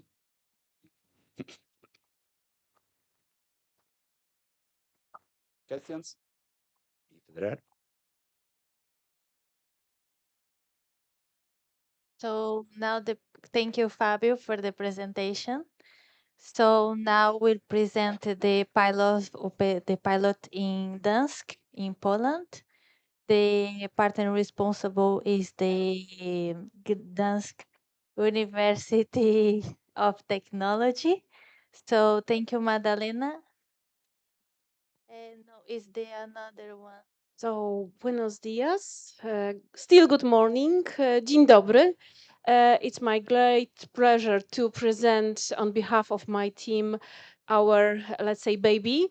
As usual, Fabio consumed a lot of time, which was dedicated to me. So I need to be very, very brief. If you haven't been in Gdańsk, it's a pity. You need to be as soon as possible. Very beautiful city, medium size. And what we are facing, this is from our portfolio. So if you need more information about these pilots, you will get this information from portfolio. What we are facing now, it's intensive rain. I mean, extreme weather. So it means that we have dry periods, very long. For example, in March, only 5 millimeters precipitation we observed. So in March, in April was not really much better. So we need to think about how to handle with water, how to retain water, how to keep water in our landscape. And the second question which we faced is that the stormwater runoff is not clean, as we already know. So if we would like to keep water in the landscape, we need to think how to a bit pre-treat the water before the water will be directed to our soil in the city, not to pollute the city too much. So I will skip it because I have a lot of information. So very important for our consideration was this, was this part that since 8 years we have the rule in Gdańsk that all new buildings, all new constructions, when they are built or rebuilt, need to retain at least of 30 millimeters of rainfall. So this was an idea that we need to have rain garden, bioswales, something like that in the city. And this idea brings us to the question how to design these rain gardens, not to complicate all this issue with the storing of polluted wastewater, of polluted stormwater in the city. As a urban real lab, we face also this issue of co-creation. And I must admit that from the very first thought, it was quite difficult for us because we are technicians and we are not prepared to work with stakeholders. So I think we were the first group which goes with this participation process, because we would like to have it as soon as possible beyond us. And finally, we find that we managed to have a very nice discussion, as you can see, in the form of Word Cafe. We ask a lot of questions, and what we get at the end is that we need to think about retention, greenery, treatment in the middle. So our main focus, we draw to stormwater retention, pollutants removal, and ecosystem service, which was mentioned by public participation. So we select the place at our campus to make it easier with all the permissions and everything. But finally, it was not so easy because we struggle with lack of knowledge. What is rain garden and how to handle with this rain garden? As you can see here, this one. Oh, sorry, how to back? Yeah. We we think about collection of water from the streets. Here we have a very big streets, so we need to cover the main holes to direct water into our system. And this is also very tricky because we have a lot of rain gardens in our beautiful Gdańsk, but our idea was to think about how to optimize the system. I mean, how to handle with direction of the water, as you can see. So this is the first item. The second item was dedicated to sedimentation, and we have two-stage sedimentations to trap sediments, which are some kind of carriers of other different pollutants. And then we have a system with three compartments with different sorption material to test which one of these materials will be the best in our case. So we have, as you can see here, very important units. We have this collection system when we, let's say, slow down the velocity of water. Then we have sedimentation tank, and then we have the filtration system. Here you have a data about the capacity and the catchment. So final capacity is 15 cubic meter. And here you have the material which we use, and we face the same issue as Fabio mentioned. Then in this case, biochar looks that not really works good and could release even some materials. So very briefly, still this is a very technical solution, as you can see here in the cross section. You need to be very careful if you are designing this, because it's really engineer work. It should work by gravity. So this is also a challenge. We are not using any electricity in this system. And I particularly like this picture because you can see here the temporary storage of our water is just after the rain. So we can observe how these tanks, this first stage of, let's say, sand trap works, and the system for the sedimentation. We have analytical procedure according Watch Package 7, which was fixed and set up, and we do a bit more in this case, but in general we do the same analytical measurements as all of us. But we also focus on the biodiversity, as it was mentioned in our during the participation, that we should look for the biodiversity enhance. And we were surprised that at the very beginning we observed 46 species in our, let's say, green grass. So to these 46 species, we add 15 more, and then we achieve quite good biodiversity, as you can see from these results. And coming to the results, our urban relapse was constructed in July 2023, so we have more than 2 years of operation. And we are a bit working in a different way. I mean that we are sampling after the events, precipitation events. So we are not able to sample when it's droughts or something like that. So maybe for this reason, we have less results than other teams. But anyhow, we could divide our results, as you can see here, for the first year of operation and for the second year of operation. In some cases of some pollutants, it really matters. So as you can see here, first pH values, which are very important for many different considerations, we observed quite stable at the very in all this, that our inflowing rainwater, stormwater has quite stable pH. One means that it's inflow. This is after sedimentation part, and these are 3 different sorption materials. So you can observe here that, for example, biochar, which is here, could release some compounds which could increase pH values, which is not really quite good if you are discharging to the environment. Total suspended solids, we are very happy about total suspended solids in general, except some releasing from this commercial materials, and also, as you can see here, from biochar, as Fabio mentioned. So in general, very good. We achieve, as you can see here, even not measure total suspended solids. Here we go for these samples to look for particle size, and very important are these ones which show us that we really decrease the percentage concentration of different particle size, which is quite good for us, but because it means that we trap another compounds. Total nitrogen, as you can see, also we facing a very different variety in our first measurement points, but as you can see here, gravel works quite well. Still below 5, which is, I think, quite good.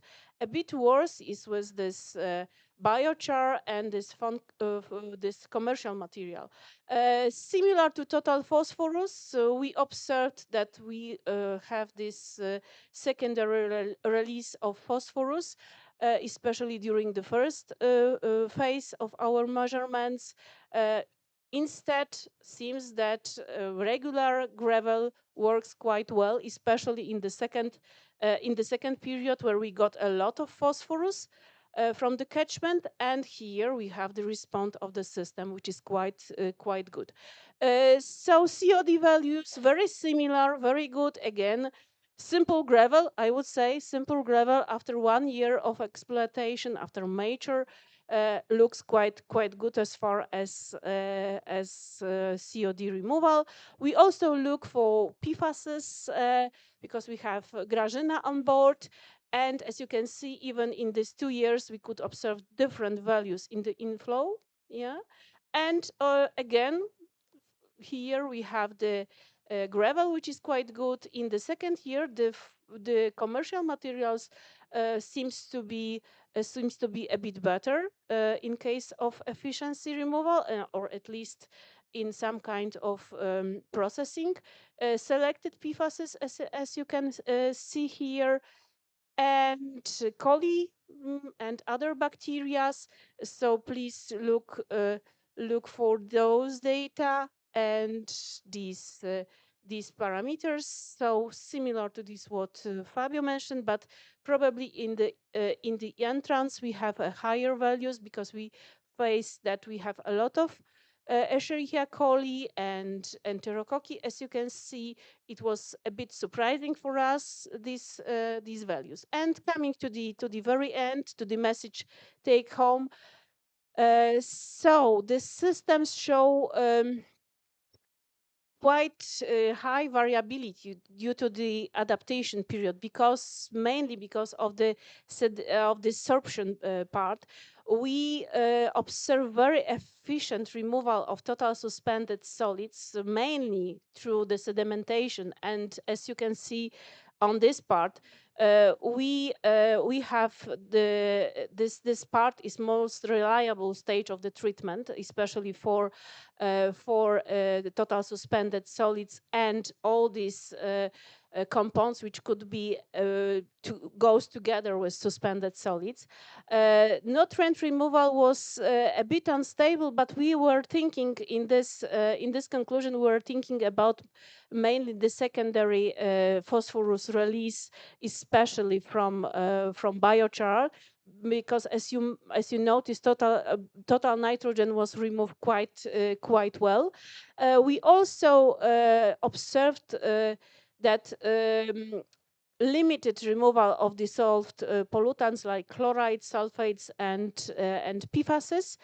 And very important is that sorption compartments are also very important, but needs more optimization and maintenance. And from our experience, we can advise that gravel is the most stable performance, biochar lower efficiency, and commercial materials is moderate efficiency and seems to be prone to clogging.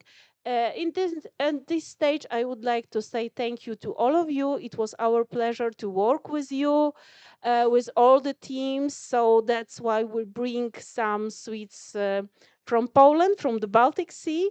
to your hands. And thank you, my team, my ladies, because we are an engineer, but we are ladies. And we are especially proud that we managed to do this in a so, I think, nice way. And I got a message from a lot of people from my university that if they have 10 minutes, they will go to this urban real lab and show to all people that we have something like that at our university. So, moltes gracias.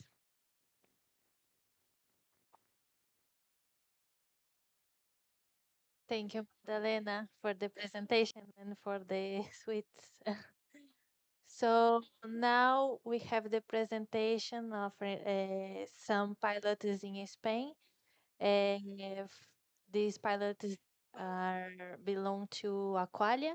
So Enrique, please.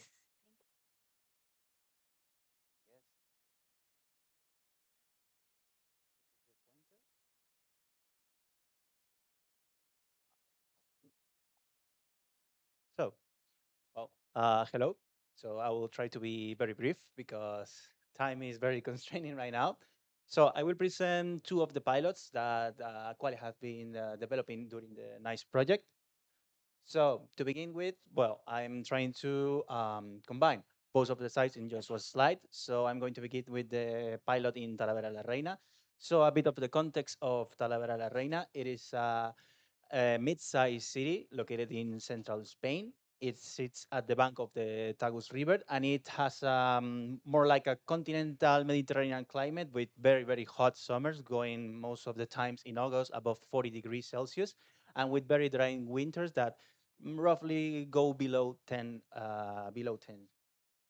So the context in this area is that Aqualia during the last few years has been developing different MBS solutions in the Intex platform, which is an innovation platform that Aqualia owns, where we are testing different MBS solutions, especially for improving municipal wastewater treatment sustainability. And this is for Talavera la Reina. And for Algeciras, this is a new site. And this site, well, it's located in southern Spain, specifically in the Bay Area of Algeciras.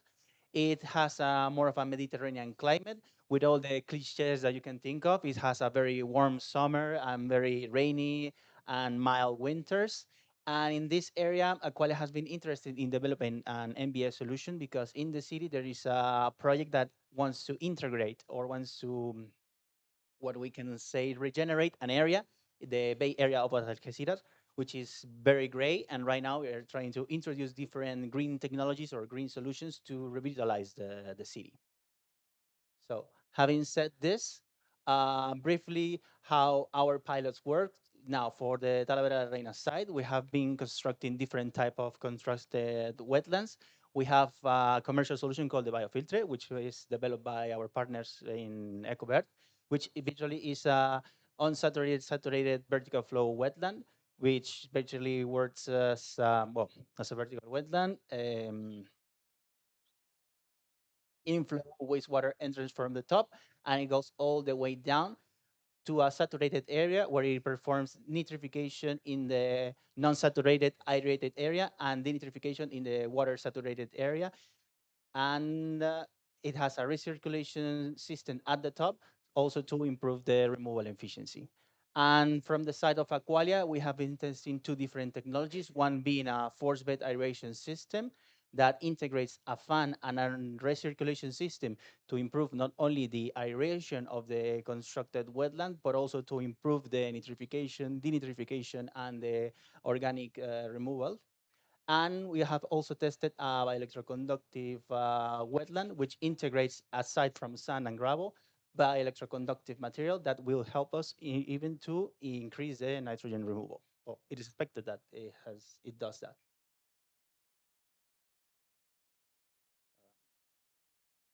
Or should I point this?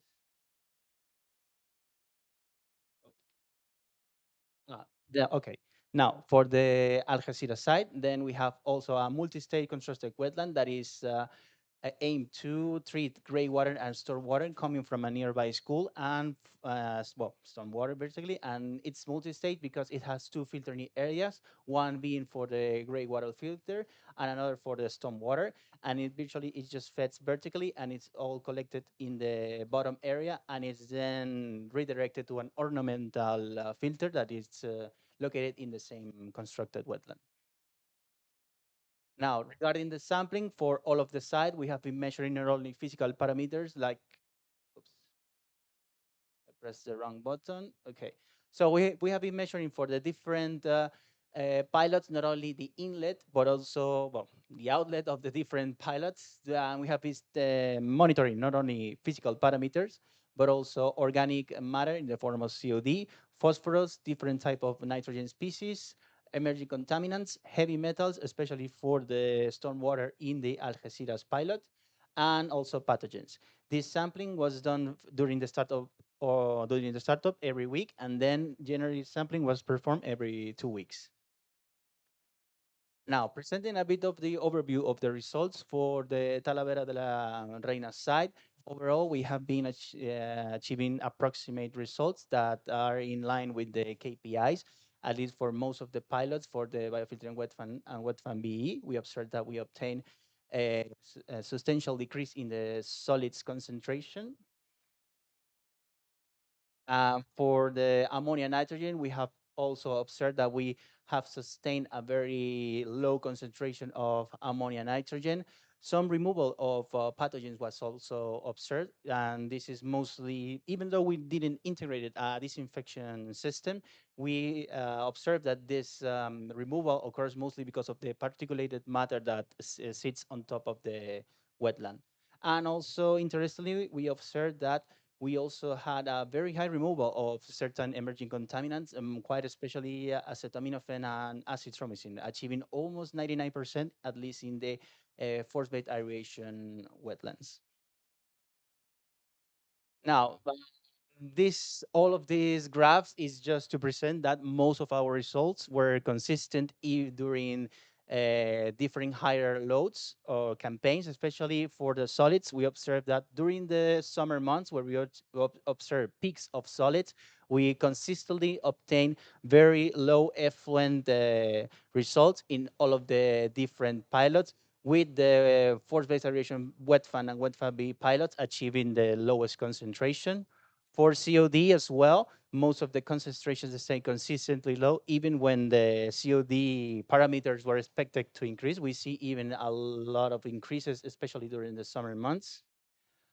And for ammonia, the same comment can be said, especially during winter months, especially, well, exceptuating these parts where we observe some peaks, but overall, the system behaved with a very good removal efficiency during these higher loads, and also for phosphorus, which was not expected, at least for these pilots. Then for the Algeciras site, so in this pilot, it's, well, the results are a bit complicated to determine as we have a mixture of the influent and effluent, influent greywater and influent stormwater. But overall, what we have been observing is that we met with the discharge limit, especially for solid COD and also for ammonia nitrogen. And we also observed that we have been having a bit of a decrease in the pathogens, again, even though we do not perform any disinfection. And we have also detected a very good removal of emerging contaminants, especially, well, acetaminophen and some contaminants that were detected in the entrance but not detected or were detected below the limit of detection in the exit.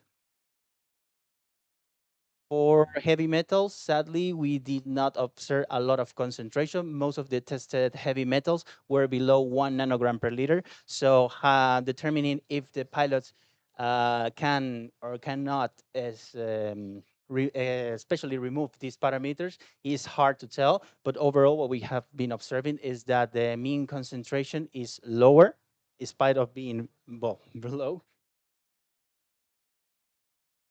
Well, this is roughly the result that we have presented. So overall, the main conclusions that we can draw from the pilot is that overall, for the Talavera Arena site, we have seen that it complies with the discharge limits of, the new discharge limit for urban wastewater, that these solutions is a very interesting MBS, especially for small rural communities where this can potentially be applied as a decentralized system.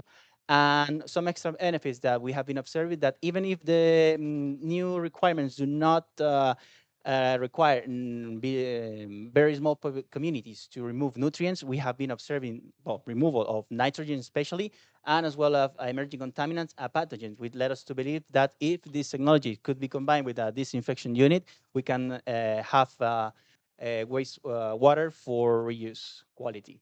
Other challenges that we observe, well, as I mentioned before, we have very seasonal changes with very high viability. Interestingly, we also observed some unclogging and sludge accumulation in some of the pilots, which I will comment later on. And we have also integrated new parameters. Well, I did not discuss it, but we also determined Clostridium perfringens, which is another type of fecal coliform that is used for testing the persistent and long-term contamination. For the Algeciras as well, conclusions can be more or less the same, that it complies with the discharge limits, that it also, this solution have been having a very well, have been very well received because it's a very green structure that it has been revitalized in the area. It integrates very well with the urban park or the revitalization project. And again, the quality of this, the water, the exit water of this pilot have been led us to believe that if combined with a disinfection unit, it can be used for water reuse. And some extra benefits that we have been observing is that this type of technology, especially in this open space, can be a sort of a nest for biodiversity. This is something that has very, we still want to determine in new projects. So some of the challenges that we observed for the Algeciras pilot, again, it's the same as with Talavera. We have a lot of load fluctuations, especially during the school holiday periods. And we also, during the time that this pilot was running, we have very limited rainfall events. And as before, some other parameters were adjusted to determine the quality of this pilot. Finally, well, there's a video here. I don't know if could you play it? So yeah, this is one of our pilots that had some problems with the sludge accumulation and overflow. With this pilot, what we did, well, basically was to reduce the influent amount, but this only occurred in pilots that did not integrate the fine aeration system. With the fine aeration system, the innovation that Apcolia brought, we observed that for the sludge management, it was very good, even during higher loads of periods. And also another relevant aspect, and in coordination with another work package, we also inoculated one of the pilots with Pseudomonas veroni to increase the removal efficiency. And so far, what we have been observing from the period that it was cultivated to now, I mean, we did not observe a very higher removal, but what we have been observing is that the exit quality of the COD has been at least consistent, especially during this period where it is expected that COD parameters should increase. So that's essentially it. So thank you very much.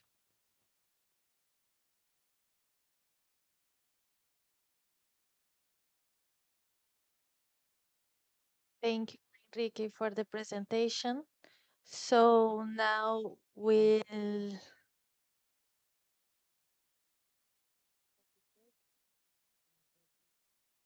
ah, sorry. So now we have the presentation of a fellow site, which is a constructed wetland in Brazil. The presentation will start now. I'll be telling you to pass the slides if that works properly, and we'll try. So my name is Giovanna. I'm a process engineer here at Wetlands Construídos, which is a Brazilian company that develops Wetlands Construídos projects. And it's a pleasure for us to be here presenting the project we developed as a NICE fellow site.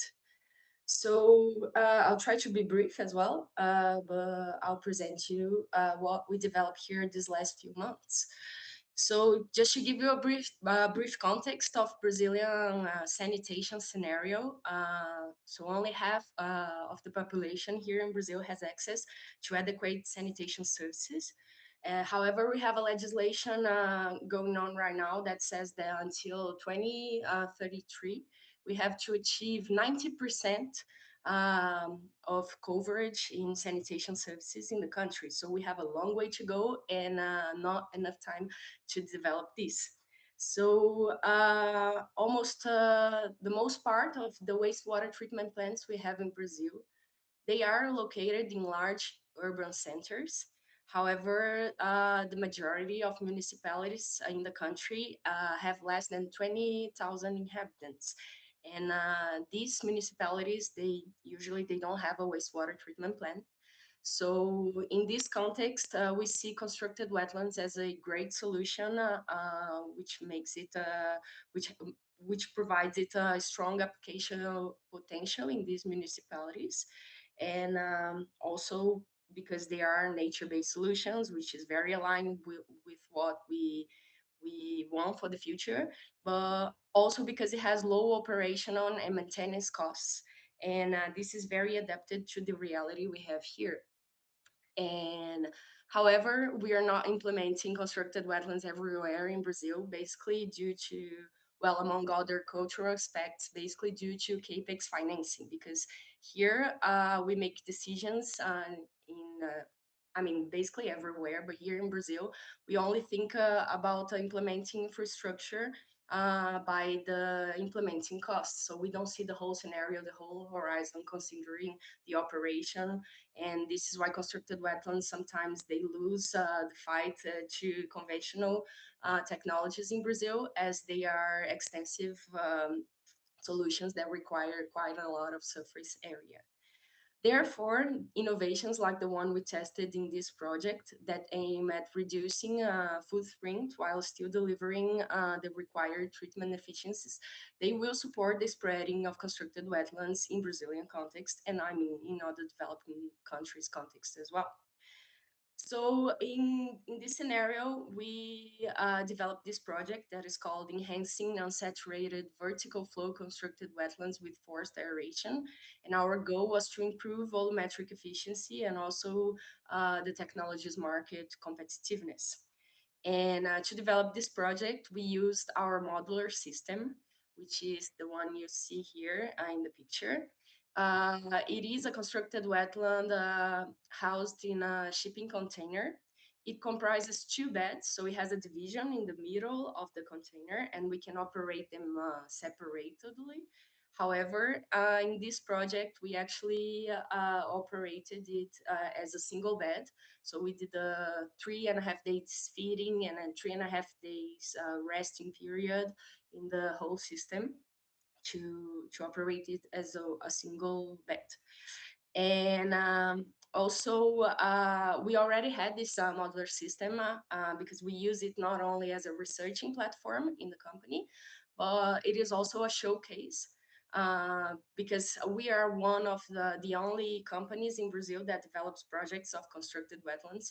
So when clients come at us, most of them don't know what a constructed wetland is. So they come to our office where this modular system is located, and we can show them what it looks like, how it works, and so it serves as a showcase as well. So we did a little bit of some changes. We did some changes in how it works. I'm gonna show in some pictures later that you can see. No, can you go back, please? Uh, Yes, I'll show you later inside the container. So you can see that we have an electric panel that we can control the aeration, the pumping station. We have a flow meter. We have everything inside this modular system. And so the changes we did is that we actually installed a new aeration system. We have two aeration systems now that we can use in this modular system. One of them is a conventional one using drip hose, And the other one we built with a PVC tube to be a low-cost aeration system, and we wanted to test if it was efficient enough for what we were testing. So as I said, this is located in our office, which is in the BH Tech building, which is the technological park of Belo Horizonte, the city where we are located. And so we treated real wastewater generated in the building. It's sanitary wastewater, however, with non-domestic characteristics, as you're going to see in the results. So the goal of our project was to assess the effect of forced aeration on treatment performance in an unsaturated vertical flow configuration. So we did not use a saturated bottom to see if we eliminated that, if the aeration, the oxygenation of the filter would be still very efficient. So just to be brief, the methodology, as I said, we did some makeover in the modular system. So we did a recommissioning period, followed by control tests without aeration, and then the innovation test with the forced aeration. And we evaluated different parameters, organic matter, BOD, COD, ammonia, solids, etc. And we also controlled the soil moisture by using soil moisture sensors that we installed in 4 different points. We decided for 2 distinct distances from the discharge point. So from the discharge point, we installed one in 15 centimeters and 2 in 15 centimeter, and another pair in 100 centimeter from this point, and in 2 different depths. In 10 centimeters located near the surface of the filter, and then 40 centimeters really inside the filter. Can you pass, please? So here are just some pictures of us installing the soil moisture sensors. As I said, as I explained before, this is the inside of the modular system where we can control the operation. So let's go a little bit through the results. So we conducted this researching campaign for around 5 months. And the main outcome is that the aeration actually, it seems to have improved the treatment performance.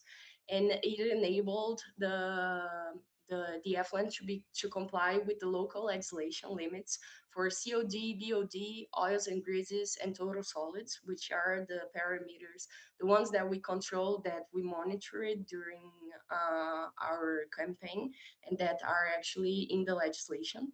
However, for ammonia removal, we did not achieve great removal in order to comply with the local legislation limits, which requires actually 20 milligrams per liter.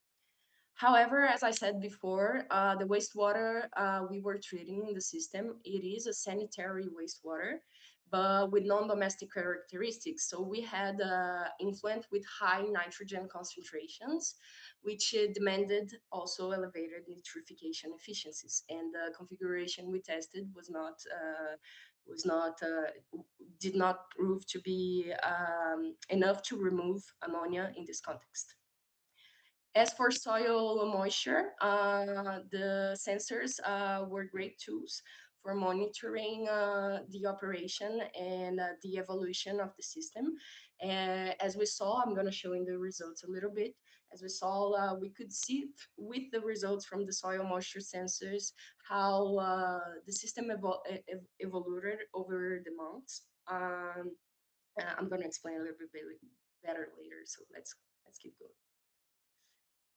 So I'll just go through some basic results. Here we have COD and BOD. The COD legislation requires the wastewater effluent to be under 180 milligrams per liter. And here we can see that the innovation tests, that means with aeration, we had some improvement in COD removal efficiency, going from 64% to around 79%. The same for BOD efficiency as well. That it went from 66% to almost 80% of BOD removal. Next one, please. As for ammonia, we also had an improvement when we implemented the aeration. However, it was not enough to comply with legal legislation. And for total solids, we also have a great improvement when we implemented the aeration. So as these results are the soil moisture sensors results. Here we can see some interesting things, such as I was explaining, we had two different points that we were measuring. And in the beginning, the sensors which were located near the discharge points, they had great response. And the other ones, they didn't measure basically anything. And as the months went by and the sludge layer was formed on the surface of the future, we actually saw the best distribution, and this was seen as well in the soil moisture sensors that started to give a better response, better answers when the feeding was happening. So this was very interesting. And we saw very great potential of using these sensors in monitoring constructed wetlands in Brazil. So to sum up, this project, it enabled testing this innovation in constructed wetland configuration to achieve better performance. However, we still think other constructed wetland configurations should be tested and validated in Brazilian context and in tropical developing countries, since we have a lot of experience with constructed wetlands in Europe, in the US, and in Brazil, we still lack a little bit of knowledge of how it's gonna perform here. So we still have to test and validate other configurations. So as a future perspectives for our modular system and our researching campaigns, we want to test the conventional aeration system using drip hoses to see if in this case the oxygenation performance would be better. And also, we want to evaluate other constructed wetlands configurations, such as vertical flow with saturated bottom with and without forced aeration.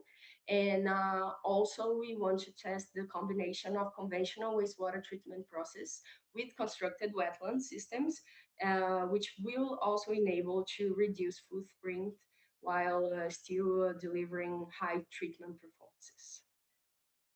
So thank you for your time. Thank you again for the opportunity to participate in this project. And if you have any questions, don't hesitate to contact us. Thank you. Anna.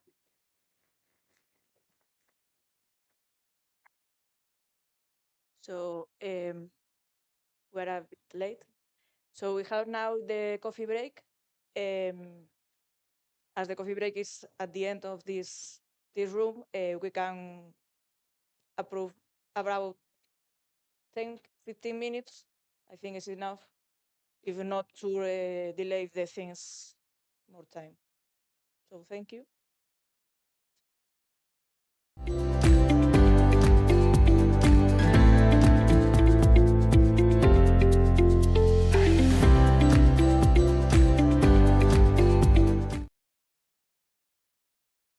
Okay, we start again with the roundtable about the advanced NBS implementation in the water management cycle. At the beginning, we are going to present 3 different projects related to NBS. The first one is the Life Small Watt, who is presented by Enrique. Enrique already know, but is a research and development project leader at Aqualia, specialized in the integration of nature-based solutions for sustainable wastewater treatment and water reuse, with previous expertise in green technologies ranging from constructed wetlands to microalgal systems. Enrique is a specialist in enhancing water quality and circularity for small communities, publishing researches with 4 scientific papers to his name. He's also a frequent contributor to the International Conference on Nature-Based Solutions for Wastewater Treatment and Water Reuse.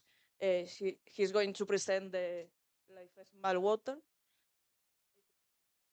Yeah. Oh, But you need this. yeah, I need that.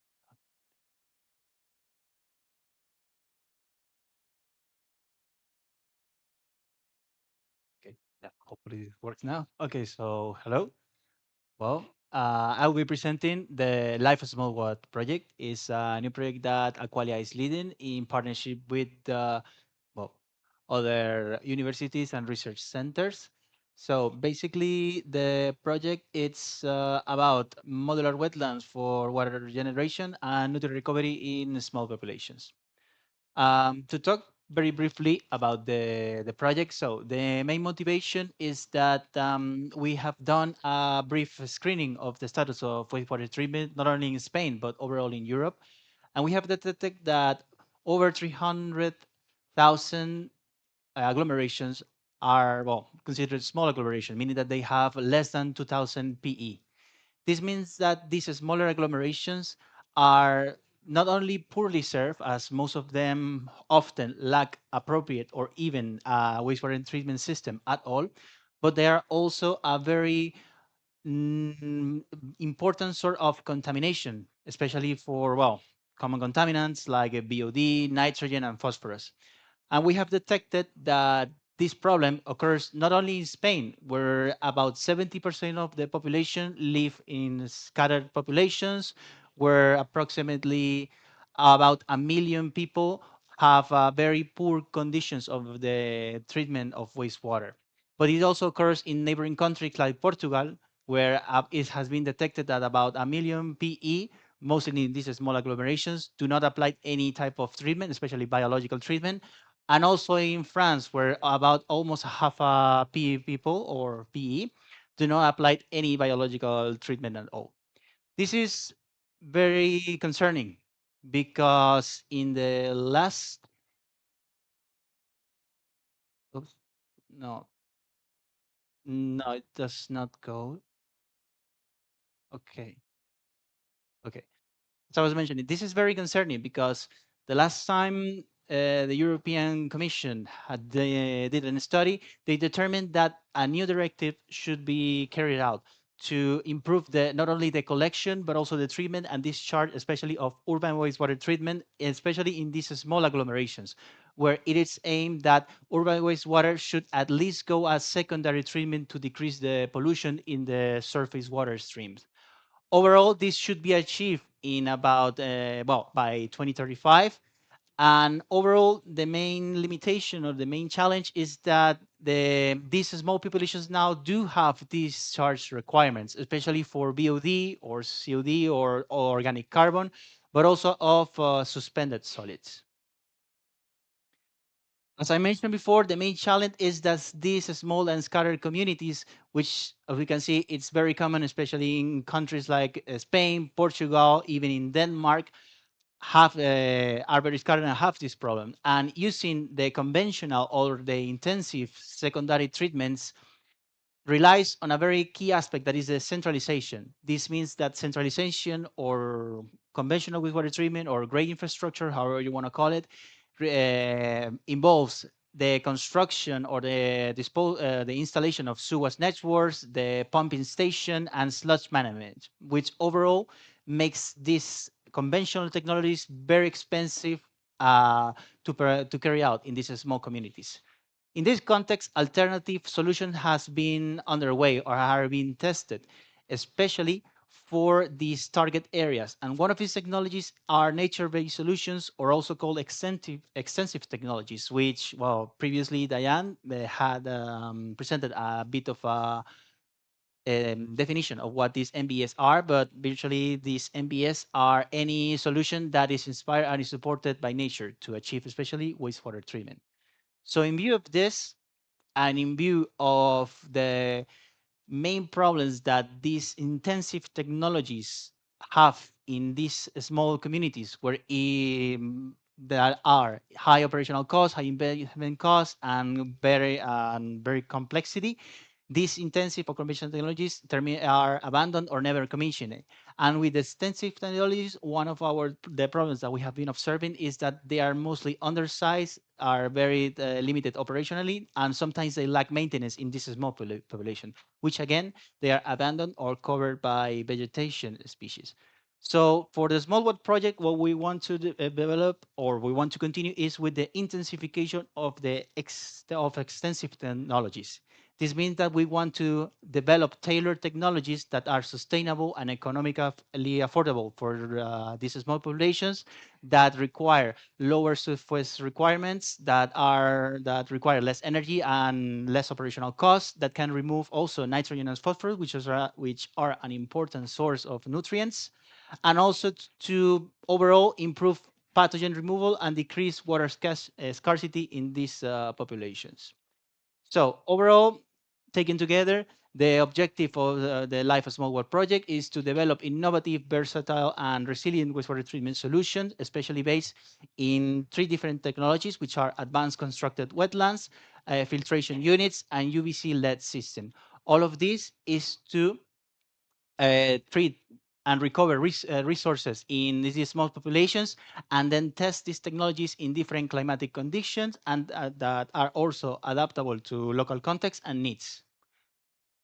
Especially with the specific objectives I've mentioned before is, well, overall to enhance the removal efficiency of, the removal efficiency and recovery of nutrients for fertilizer production, and also to obtain reclaimed water to meeting the different discharge effluent limits of the EU. The project right now it's underway. It has started officially in September of last year. However, we are expecting to develop 4 main sites or project sites, which are located in the Intex hub that I mentioned before, which is located in Talavera de la Reina, but also in other sites like in Almería, Bibi, and also an ultra-peripheric region of the EU, which is Martinique in the Caribbean. And aside from this, we also want to replicate these solutions in very challenging areas. And these are one in La Gomera, an island in the Canary Island, which is also another ultra-peripheric region of the EU that has a lot of problems with wastewater discharge. And also in central France, in a rural population called Romainville.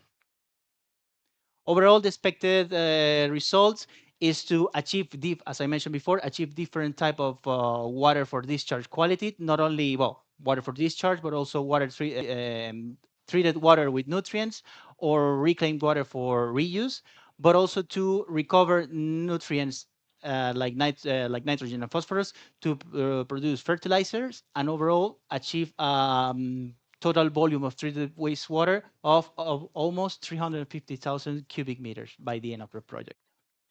So that's pretty much it. So thank you very much. Thank you. I don't know if you prefer to stay in that place or go to your side, whatever you want. Now we are So going here. to continue with the next one. Whatever you want. The next slide, please. Yeah. Now is the place to Álvaro Silva Teira has joined to the is going to present the water round. Álvaro is a chemical engineer who holds a PhD in environmental engineering from the University of Santiago de Compostela, has more than 15 years of experience in an innovative projects related to environmental sustainability, wastewater treatment, and the circular economy. He's a certified project manager and also holds an executive MBA and a sustainability program qualification from MIT. Come on. In 2024, Álvaro was appointed by AMEN to the role of the Technical Project Coordination of Water Run, a project which will be completed at the end of the current month. Please. Okay. You have Is working? Yes. Okay. Hello, good morning, everyone. This is working, okay. Okay, so first of all, I would like to thanks to CETIM the kind invitation of having me here for sharing with you the main results of Water Run project. So this presentation will be entitled towards an effective run of water management. So first of all, I would like to frame a little bit the overall project. So imagine your city without rain for, let's say, okay, as you can imagine, in such an impervious city, you are accumulating a lot of dust, a lot of pollution, a lot of solids onto the surface. Imagine now that it's starting to rain a lot. It's not only one episode of rain, it's also a massive movement of pollution. So, for instance, you can think about high spectrum of pollution you are moving in this moment. Not only conventional pollutants as organic carbon, as nutrients, as solids, but also PAH, also microplastics, and also emerging contaminants. So these are more or less the source of pollution and the main variables involved in such a process. So as you can imagine, the problem, the challenge we are facing is very complex and needs a lot of knowledge. So on the right, in my right, in your left, you can see the ancient concept of city. So from the first industrial revolution onwards, people came to the course of the and and it leads to agglomerations. Also, one of the pain points of this is that we used waterproofed impervious materials as concrete and as other materials, and instead of, let's say, let the water runs through the natural pathways, actually we were diverting the water from the natural pathways. On the right, you can see the new concept of cities, the circular cities, let's say, new urban networks with green infrastructures inside. And in this way, we are going to have more livable cities, but also cities able to depollute the run of water before giving back to the natural bodies or to the groundwater. So this is the more or less the main challenge we are facing with water and projects. So as you can imagine, and now the European Commission is focused also in rainwater, this is a huge problem and we need a lot of new knowledge attained. So what are we going to deploy in this project? So first, we are going to deploy, I don't know if it is working well. We are going to deploy new sensors for monitor not only pH, but also microplastics in a very simple way. I will talk about it later. Also, we are going to launch a new tool just to know in which point, in which sources within the city, we are having not only the source of the pollution, but accumulation of pollution, just to point in which places we have to add. Also, we are going to deploy a tool for helping architects, urbanism planners, policy makers, decision makers to planify better and also to optimize the place in which we can locate these green infrastructures. Also, we have proven some green solutions, some green infrastructures within 3 different ambients. And also we are able to, let's say, in the downstream, to assess in the discharge point, to assess the benefits of installing or not in terms of environmental risks, the installation of such an infrastructure. We were following a concept well spread in the last years, and we were talking about them within this event. Actually, we were obsessed of deploying these new technologies, but hand by hand with the actual users, with the end users. So we celebrated a lot of co-creation meetings in order to not only deploying the technical approaches, but also to have actual products able to be used by them. Okay, so our identified end users were the municipalities, the water utilities, policymakers, and even citizens. So as you can see here, those are us. We are 15 partners. We located in the European Union. We are the coordinators, as I meant, and this project is actually finishing this month. The budget was more or less 4 million euros, and as I said, we are about to finish. So apart from the technical approaches, we are also obsessed about the new directive of the European Commission. So we have to deploy solutions, products for being used and aligned with the new requirements of the European Commission. So let's see. In the article number 8, we are thinking about quaternary treatment for micropollutants and also new, more restrictive limits. So we have, with our green infrastructures, we are going to be aligned with that. Also, we will have new tools for helping urban planners to have much more livable cities and also to increase the chemical and the ecosystemical status of the water body stocks. Also, we want to locate the specific place in our cities in which we have to act in order to further increase the status of the natural bodies. As you can see, within the 4 years project, we were going hand by hand with the policymakers, with the decision makers, with the urban planners, and so just to know also the input from them.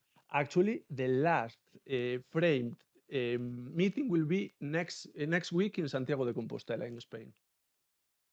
So now I am going to talk about a little bit about the tools we are about to deploy. So first, our colleagues from Dublin City University are working hard of having a couple of deployments in terms of new sensors. On the one hand, about microplastics, on the other hand, about PAH. The target they are targeting actually in the case of PAH is actually to have a system able to go to the field, measure, and have an order of magnitude of the concentration. By doing so, we are going to be, let's say, it will be very easy for us as technicians to go to many places and to rank in which ones we have, let's say, the hot spots. Also, in the case of microplastics, they are not going to have such a tool, but still they are getting new advances for having a way for monitoring this kind of variables. Our colleagues for Technical University of Berlin were able actually to merge a lot of information and to have a software and to have a model based on, for instance, the pollution data, also the meteorological information, and also the geographical data. By merging this overall information, they were able to have a model just to know the pathway of the pollutants, but also the places of the position of them. In this way, we are about to locate the specific places in which we need to act and we need to depollute for having better results in the point of discharge. In the case of UFZ, our colleagues were able to, let's say, divide our cities in blocks. And by doing so, they were able to locate the places, the hotspots in our cities with risk of flooding. And by doing so, we can perfectly optimize the location of the green infrastructures. This is in the current deployments, but think about new urban neighborhoods, new urban networks, actually. And by doing so, they are going to provide very useful information to the urban planners in order to have a less risky city in terms of flood, and also to properly locate the green infrastructures for being more impactful. So now I have talked about upstream. Afterwards, I will talk about the green infrastructures, and now I am going to talk about downstream, to the source of colleagues from the University Polytechnical of La Marche in Italy. They were able to develop a system able to study the environmental risk of adding our output from the city. I mean, they are able to, let's say, compare if we have benefits of installing our green infrastructure or without having the green infrastructure. So they study the, the area or the volume, the surrounding volume of the discharge point, and by doing so, we will know with regards of this kind of risks if the green infrastructures are beneficial or not. So last but not least, our case studies. On your left, we were visiting them last week in August. I pronounce it properly, Carlos, more or less. It's not easy. We were in Aarhus last week, and we saw the deployments they have working a lot over there. In the middle, those are deployed in my city, in Santiago de Compostela, in the northwest part of Spain, and there we were able to try the green infrastructures with industrial runoff. And on the right, we also wanted to try our tools in a case study with a very dry climate in Jordan, located in the city of Amman in Jordan. And nothing more from my side. I wanted to more or less provide you our outcomes from the project, and I hope to see you again in further opportunities. Thank you. Thank you, Alvaro. Thank you. And now the last one is Ainhoa. Ainhoa Gaudes, sorry, has a degree in biology and a PhD in ecology from the University of Barcelona. Her thesis focused on the study of biota and its roles in functional process of Mediterranean rivers and streams.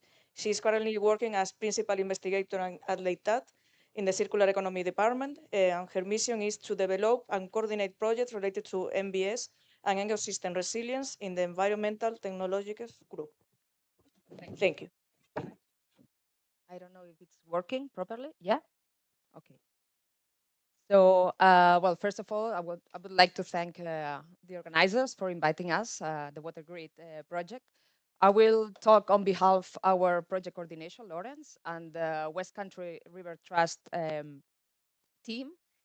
And I would like to start with, well, I will make two parts of this presentation. First, I will introduce the Water Grid project, but then I will also focus on our demo site here in Spain. We have it in Valencia, which deals with urban and peri-urban environment. So, well, first of all, I should apologize because I don't have the automated speech for the Water Grid yet. The reason is that it started last year in September. We have a budget of almost 8 million. It's an innovation action. And we are 22 partners from 13 countries. The main core of Water Grid is a smart water grid, which resembles the energetic grids, but translated into the water management system.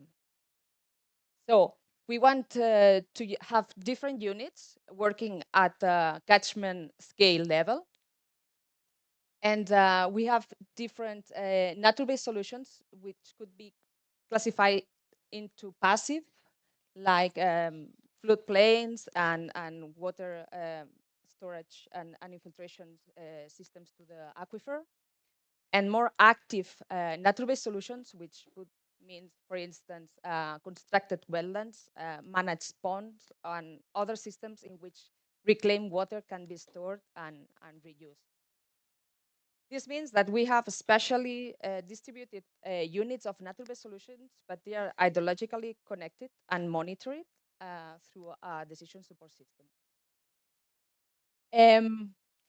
Well, this is more or less the idea, to have these natural-based solutions that we can monitor and we can use them at the catchment level.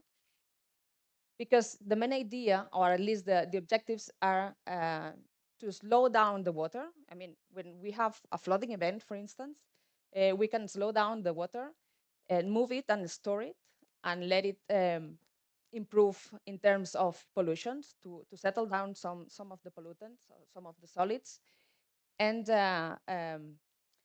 avoiding the natural pressures of these high volumes of water running into the catchments, and then see if those natural-based solutions, if those units can improve drought resilience through the ecosystem service in terms of increasing biodiversity and also the carbon uptake. So the idea is to have healthier ecosystems and to monitor them and to see how it improves water quality, to provide real-world evidence. well, those are the project partners, the 22 project partners. We have different RTOs, universities working, but we also have some authorities, water utilities, and also NGOs and other, well, we have a lot of social innovation here. I will explain to you later, and different groups working on this kind of work with the stakeholders that you have mentioned in NICE and water-run projects. We have 8 demo sites. 5 of them are demo sites. As I told you before, this is an innovation action. So we are working with already established nature-based solutions and pilots installed.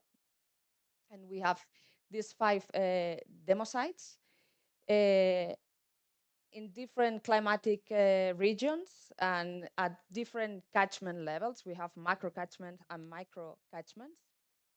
Here in the city, well, we have a lot of diversity because, for instance, we have some catchments that they are transnational, for instance. So we will have to deal with these issues in terms of governance.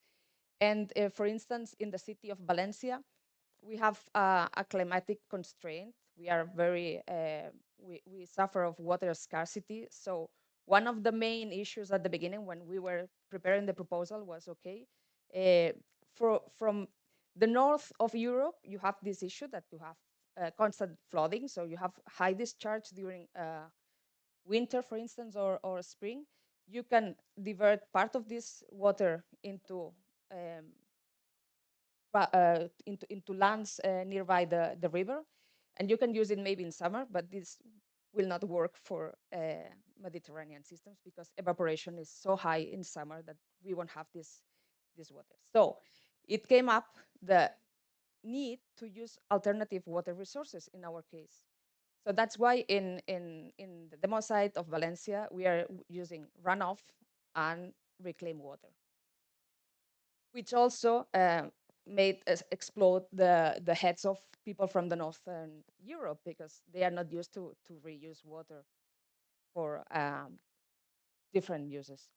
But the idea of the project is to detect those several barriers and to anticipate to the climatic change scenarios in the future. So just a brief highlight of the methodology. What we want to do is the 3 steps: plan, do, and review. So we want these solutions to be adaptive. Also, as you have previously said in other projects, the co-creation process is very important.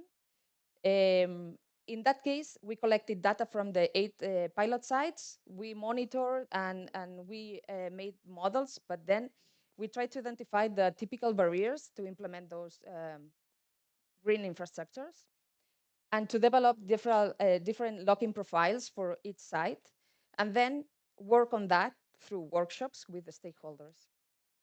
So the next step is, once we have all this information, we are going to use a design model to redesign it with all this information gathered. Monitor these nature-based solutions, and then have the new nature-based solutions working in an adaptive mechanism, as I said. So the idea is not to have fixed ideas from the universities, but to hear from people that has to work, to live with them. And the final idea would be to develop business models as well, because you have this water stored in your catchment, and then you can reuse it for other uses too. Well, in the Northern Europe, they want to resell it for irrigation of agricultural areas. Maybe in the southern part of Europe, we have to give it back to the river to maintain ecological discharges.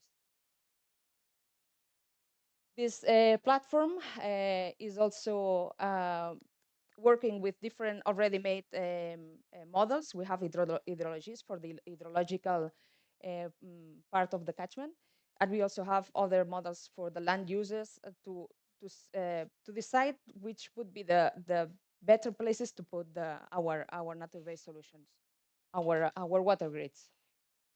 And so the idea is to plan the installation of the new nature-based solutions and then to control it through satellite images and to confirm that the plant nature-based solutions have been well installed and are working properly. So this is quite complex. I will go directly to our demo site in Valencia. As I said, this is an innovation action. So we are working with already installed pilots there. And in that case, as you can see in the images below, we have a urban pilot, which is a sustainable drainage system in Valencia, in the middle of the city. And with all the information and the models and the co-creation workshops and things like this, we want to create new nature-based solutions, new suits installed in 3 pits. And also we have another part of the demo site, which is the surroundings of the Albufera Natural Lake, in which we have a constructed wetland already running, which is the Tancat de Milia. But we also are planning to construct new water grids in the rice fields, and I will show you how. So as I told you, we have the already established nature-based solutions in Valencia. It comes from a previous project called Grow Green, in which we were deploying the suits in the Bosquete area. And we have several deliverables from that project in which we were collecting the water quantity and quality data. And we also have the opportunity that now all the data in Valencia are collected and are available in an open data portal. So this will fit the models and the DSS. And on the other side, we have the constructed wetland of Tancat de Milia, which was also constructed through different projects like Life Albufera, and we have plenty of data of the last 10 years. And this constructed wetland is fed with water coming from Albufera Sur wastewater treatment plant. So it treats this reclaimed water, but it also gets part of the water from the natural lagoon, which is plenty of pesticides. So it's working restoring the water quality of this natural lake as well. It's also a hotspot for biodiversity because they have permanent birds nesting there. And it's controlled, well, there are several parameters which are controlled to guarantee that the water quality is improved by this wetland. So with all the data also from this nature-based solution, from this NBS, we are going to fit also the model. And those are the new NBS, the new pilots that we want to deploy with all this data gathered. In that case, the new NBS will be a suit, but it will treat water because, as we already mentioned before, runoff is plenty of pollutants, as in water run also are measuring. We come from with the knowledge from a project that is almost going to finish this year, NIMFA, in which Leitat is the coordinator. And in NIMFA project, we have developed, this is a RIA, so we have developed a modular suit at a TRL 5, and the idea is to increase the TRL in water grid. And we have different layers of substrate. We are working with biochar, but also with different species of Mediterranean grass. And we have optimized this tile, this biotile, for hydrocarbons and for microplastics. The idea would be to integrate these different layers in commercial 3 pits that they are in the market and they are used to store water. But in that case, we want to treat and store. And the potential reuses would be to use it for irrigation, for surrounding green areas, for urban, for cleaning the streets, the pavements, or whatever. we will see depending on the quality we obtain. And for the peri-urban areas, I said, what we have seen is that in the Tancademilia, we have a hotspot of biodiversity because during winter, according to the rice cycle, you can see this is the natural. This is the natural Albufera lagoon, and all the surrounding area are rice fields. So they are subjected to the rice cultivation cycle, which means that in some months of the year are flooded, all the fields, and some others are completely dry. And the idea would be that we would have some experimental plots in which we would refill we will reflood the rice field during the dry period, and to plant other species to see if we have an increase in biodiversity, because therefore we will have plants during the whole year. And we will see if birds also like to have this biodiversity spot during the dry season. Not only, I mean, it's not only a matter of accumulating water, but also to see if there is an improvement in other ecosystem services. So how are we going to do that? We have, you will see, this is this is a wastewater treatment plant, which is called Pinedo, receives most part of the Valencia city water. And here we have our experimental fields. We have a control field and an experimental field. We are now monitoring water in terms of different parameters, nutrients and parameters. And we are also monitoring soil quality in terms of biodiversity and functioning.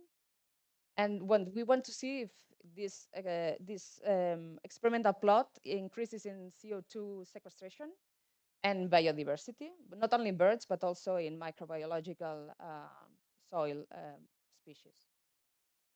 So as I told you, this is how it floods the rice at the fields during the wet season. I mean, they flood the rice and then they plant the rice plants. And before harvesting, they dry up all the water, and they harvest, and they maintain it completely dry until the next season. So the idea would be that during this dry season, we will have this experimental plot flooded again. Okay. And we will see if this reflooding improves water quality in terms, because we have some constraints in phosphorus, because we are in a natural park in the Albufera Lagoon. And we want to see if having this water content also helps to stop a little bit the saline intrusion of groundwater. And if this crop increases not only biodiversity in terms of birds nesting and so on, but also in terms of soil composition.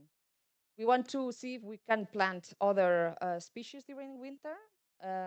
We have proposed salicornia, but also rice to plant again, knowing that we won't have a harvest like during the spring and summer season.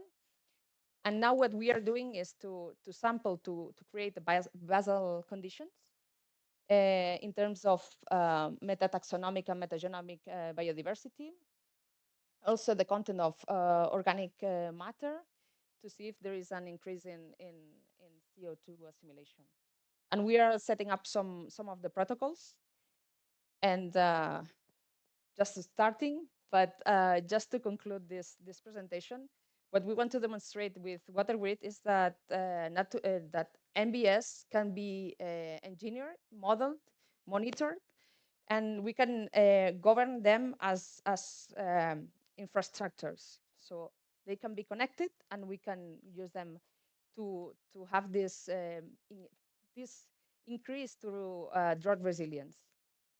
And finally, I would like to thank all my partners of the project for this challenging new adventure, and all of you for your attention. Thank you.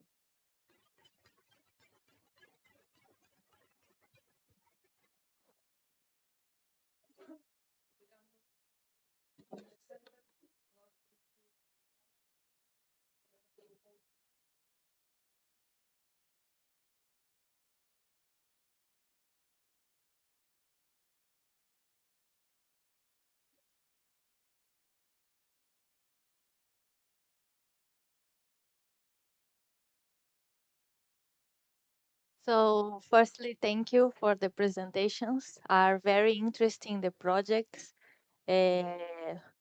So now we have some time to discuss about some important points in the context of the implementation of nature-based solutions.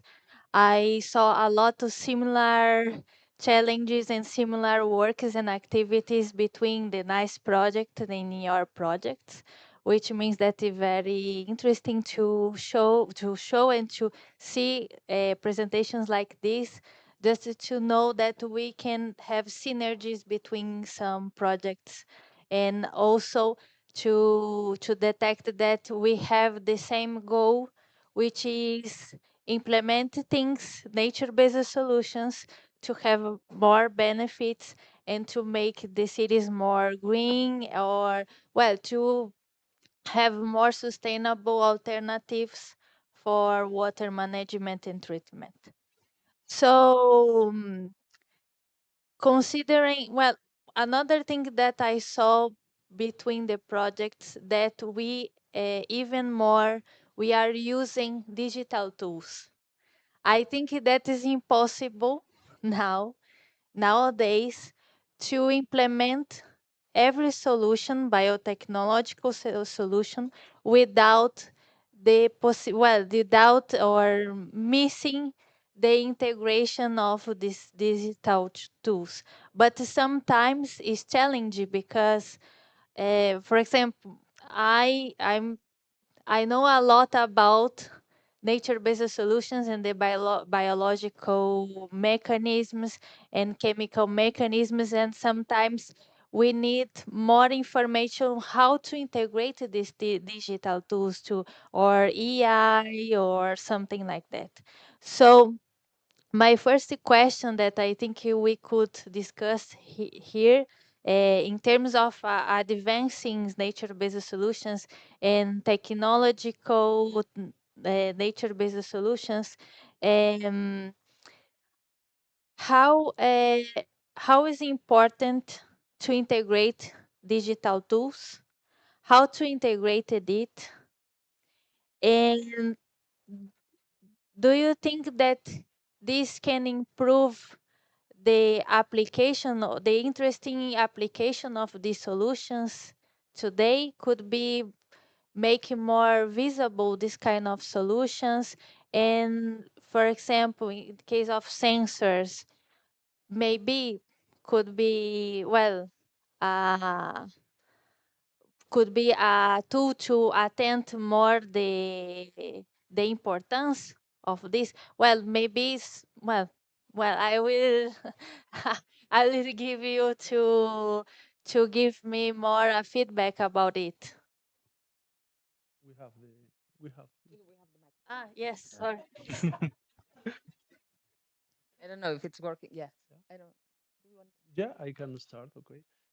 I mean, we have to think about a balance in this case, the case of green infrastructures, because it depends a lot on the water utility actually.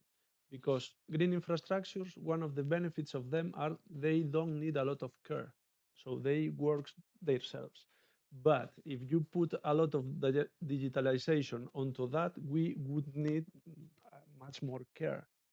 So, if from my point of view, we have to be very, let's say, we have to be very aware about the cares or the maintenance we can offer to our solutions. If we don't have a lot of personnel, of skilled personnel for doing that, it's not useful to put a lot of sensor on there.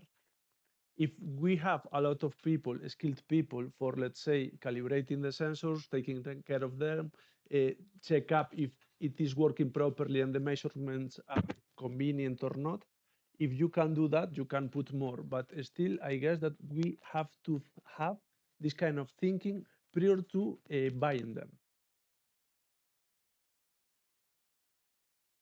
Okay. Well, in my case, because I'm also the technical coordinator of a project in which the main product will be a DSS, a digital system. What I see from that is that sometimes it's important to have all this data to decide for the stakeholders, for the managers. In this case, it's for groundwater managers. But in the case of the nature-based solutions, now I think it becomes more important to have this information, but in a psychological way, because I think that sometimes with the nature-based solutions, we have to demonstrate that they are really working, performing. I mean, we all know that it's a natural way, it's a natural system that works, and it can be reliable. But for some other people, still the green infrastructures need to demonstrate that they are reliable. So if you have all these sensors and gathering all this information, you can show up that it works, then it's important for the nature-based solutions. But just to break this view of performance. Okay. Well, I think we're seeing mostly digital tools as a liability rather than an asset. At least I understand Alvaro's point where it says that, of course, this adding digital tools, it may require more skilled workers, and which is not a benefit that can be done. But I think that digital tools can be complemented with AI, and training an AI agent can actually have a better benefit than not being a benefit. I don't know the word right now. But the point is that, I mean, with AI, I think this can let us to develop the missing skilled workers that are needed for these constructed wetlands. These agents can work alongside with skilled people, skilled workers, and they can decide when, for example, we can have maintenance of the pilot, or when a value needs to be visited, if it needs to be, I don't know, um, extended the pilot area or not. I mean, I think AI right now is in a moment where it's increasing. We're still in the very tip of the iceberg of what an AI agent can do. And maybe combining it with NBS due to their simplicity could be a very interesting point to have for future projects. So thank you for your feedback about it. I think now we'll try to firstly demonstrate, right, and try to integrate these tools now to support mainly, for example, the part of operation or something like that. So, considering the integration, the upscale of the systems, another question, or I think another important point for discussion is about the main problems that you have facing to upscale nature-based solutions or to demonstrate nature-based solutions in real conditions, and also how to adapt, or maybe the digital tools could help this, how to adapt these systems for different climate zones, because sometimes we have guidelines to implement a constructed wetlands, but we don't have like informations how to adapt to a specific context. So how we can improve our technical protocols or our experience implementing this to these different contexts, and how to front the barriers in the upscale.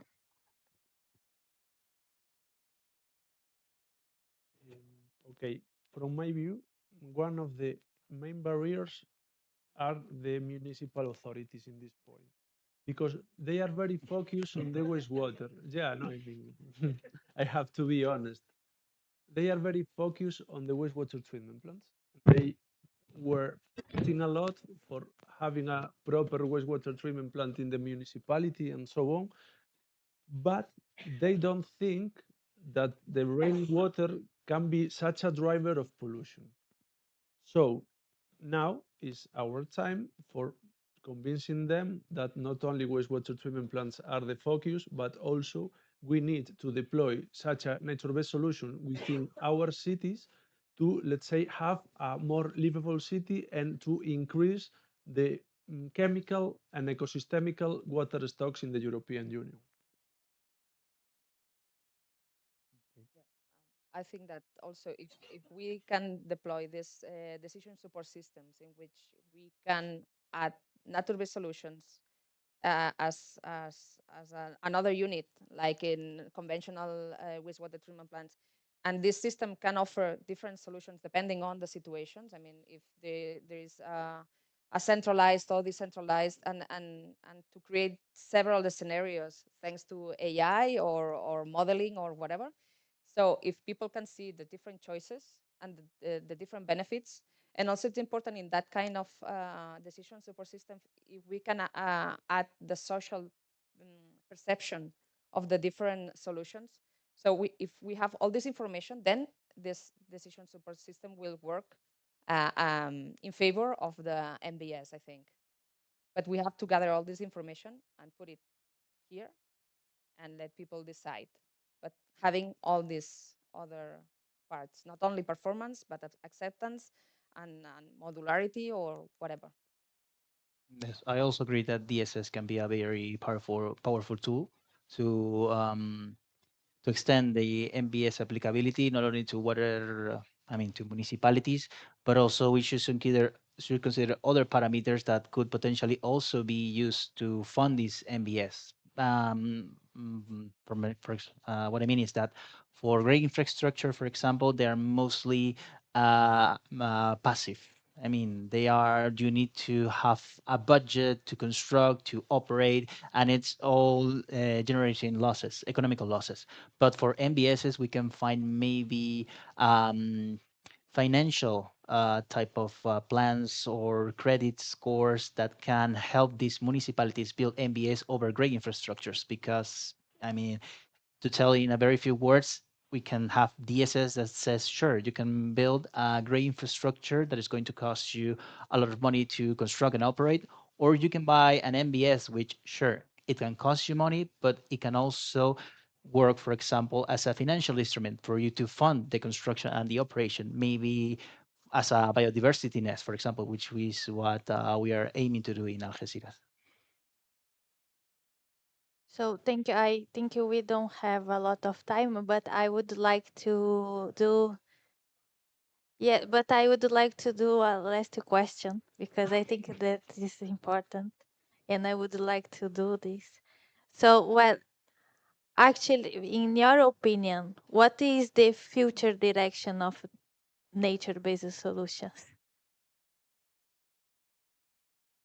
My opinion, the next step is convince to authorities to install them. Actually, we are now living in a space of urban deployments within the cities, and this is the time of combining municipalities and urban planners for integrating them. This is the main moment right now.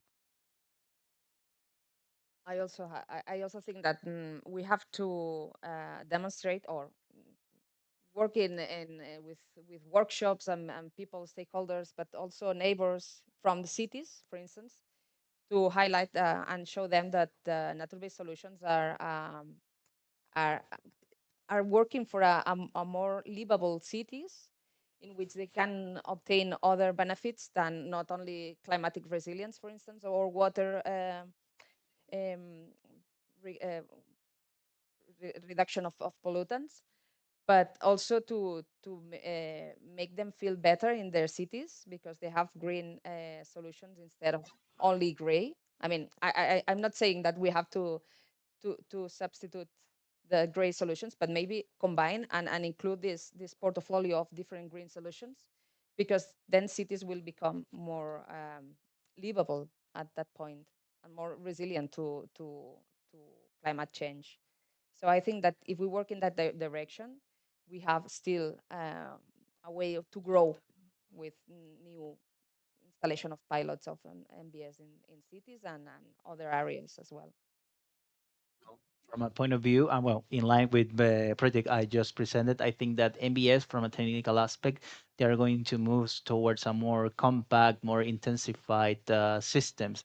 This is just to respond to to the always dilemma that we have that sure MBS have a lot of benefits, but they also take up a lot of space. So maybe if we have this compact intensified system that we can apply not only to say in small rural communities, but maybe in office buildings, for example, as we have seen, but also in other sort of communities that are peri-urban communities. This will be a very interesting set point to have for future technologies. Thank you. So now we can open to questions or comments.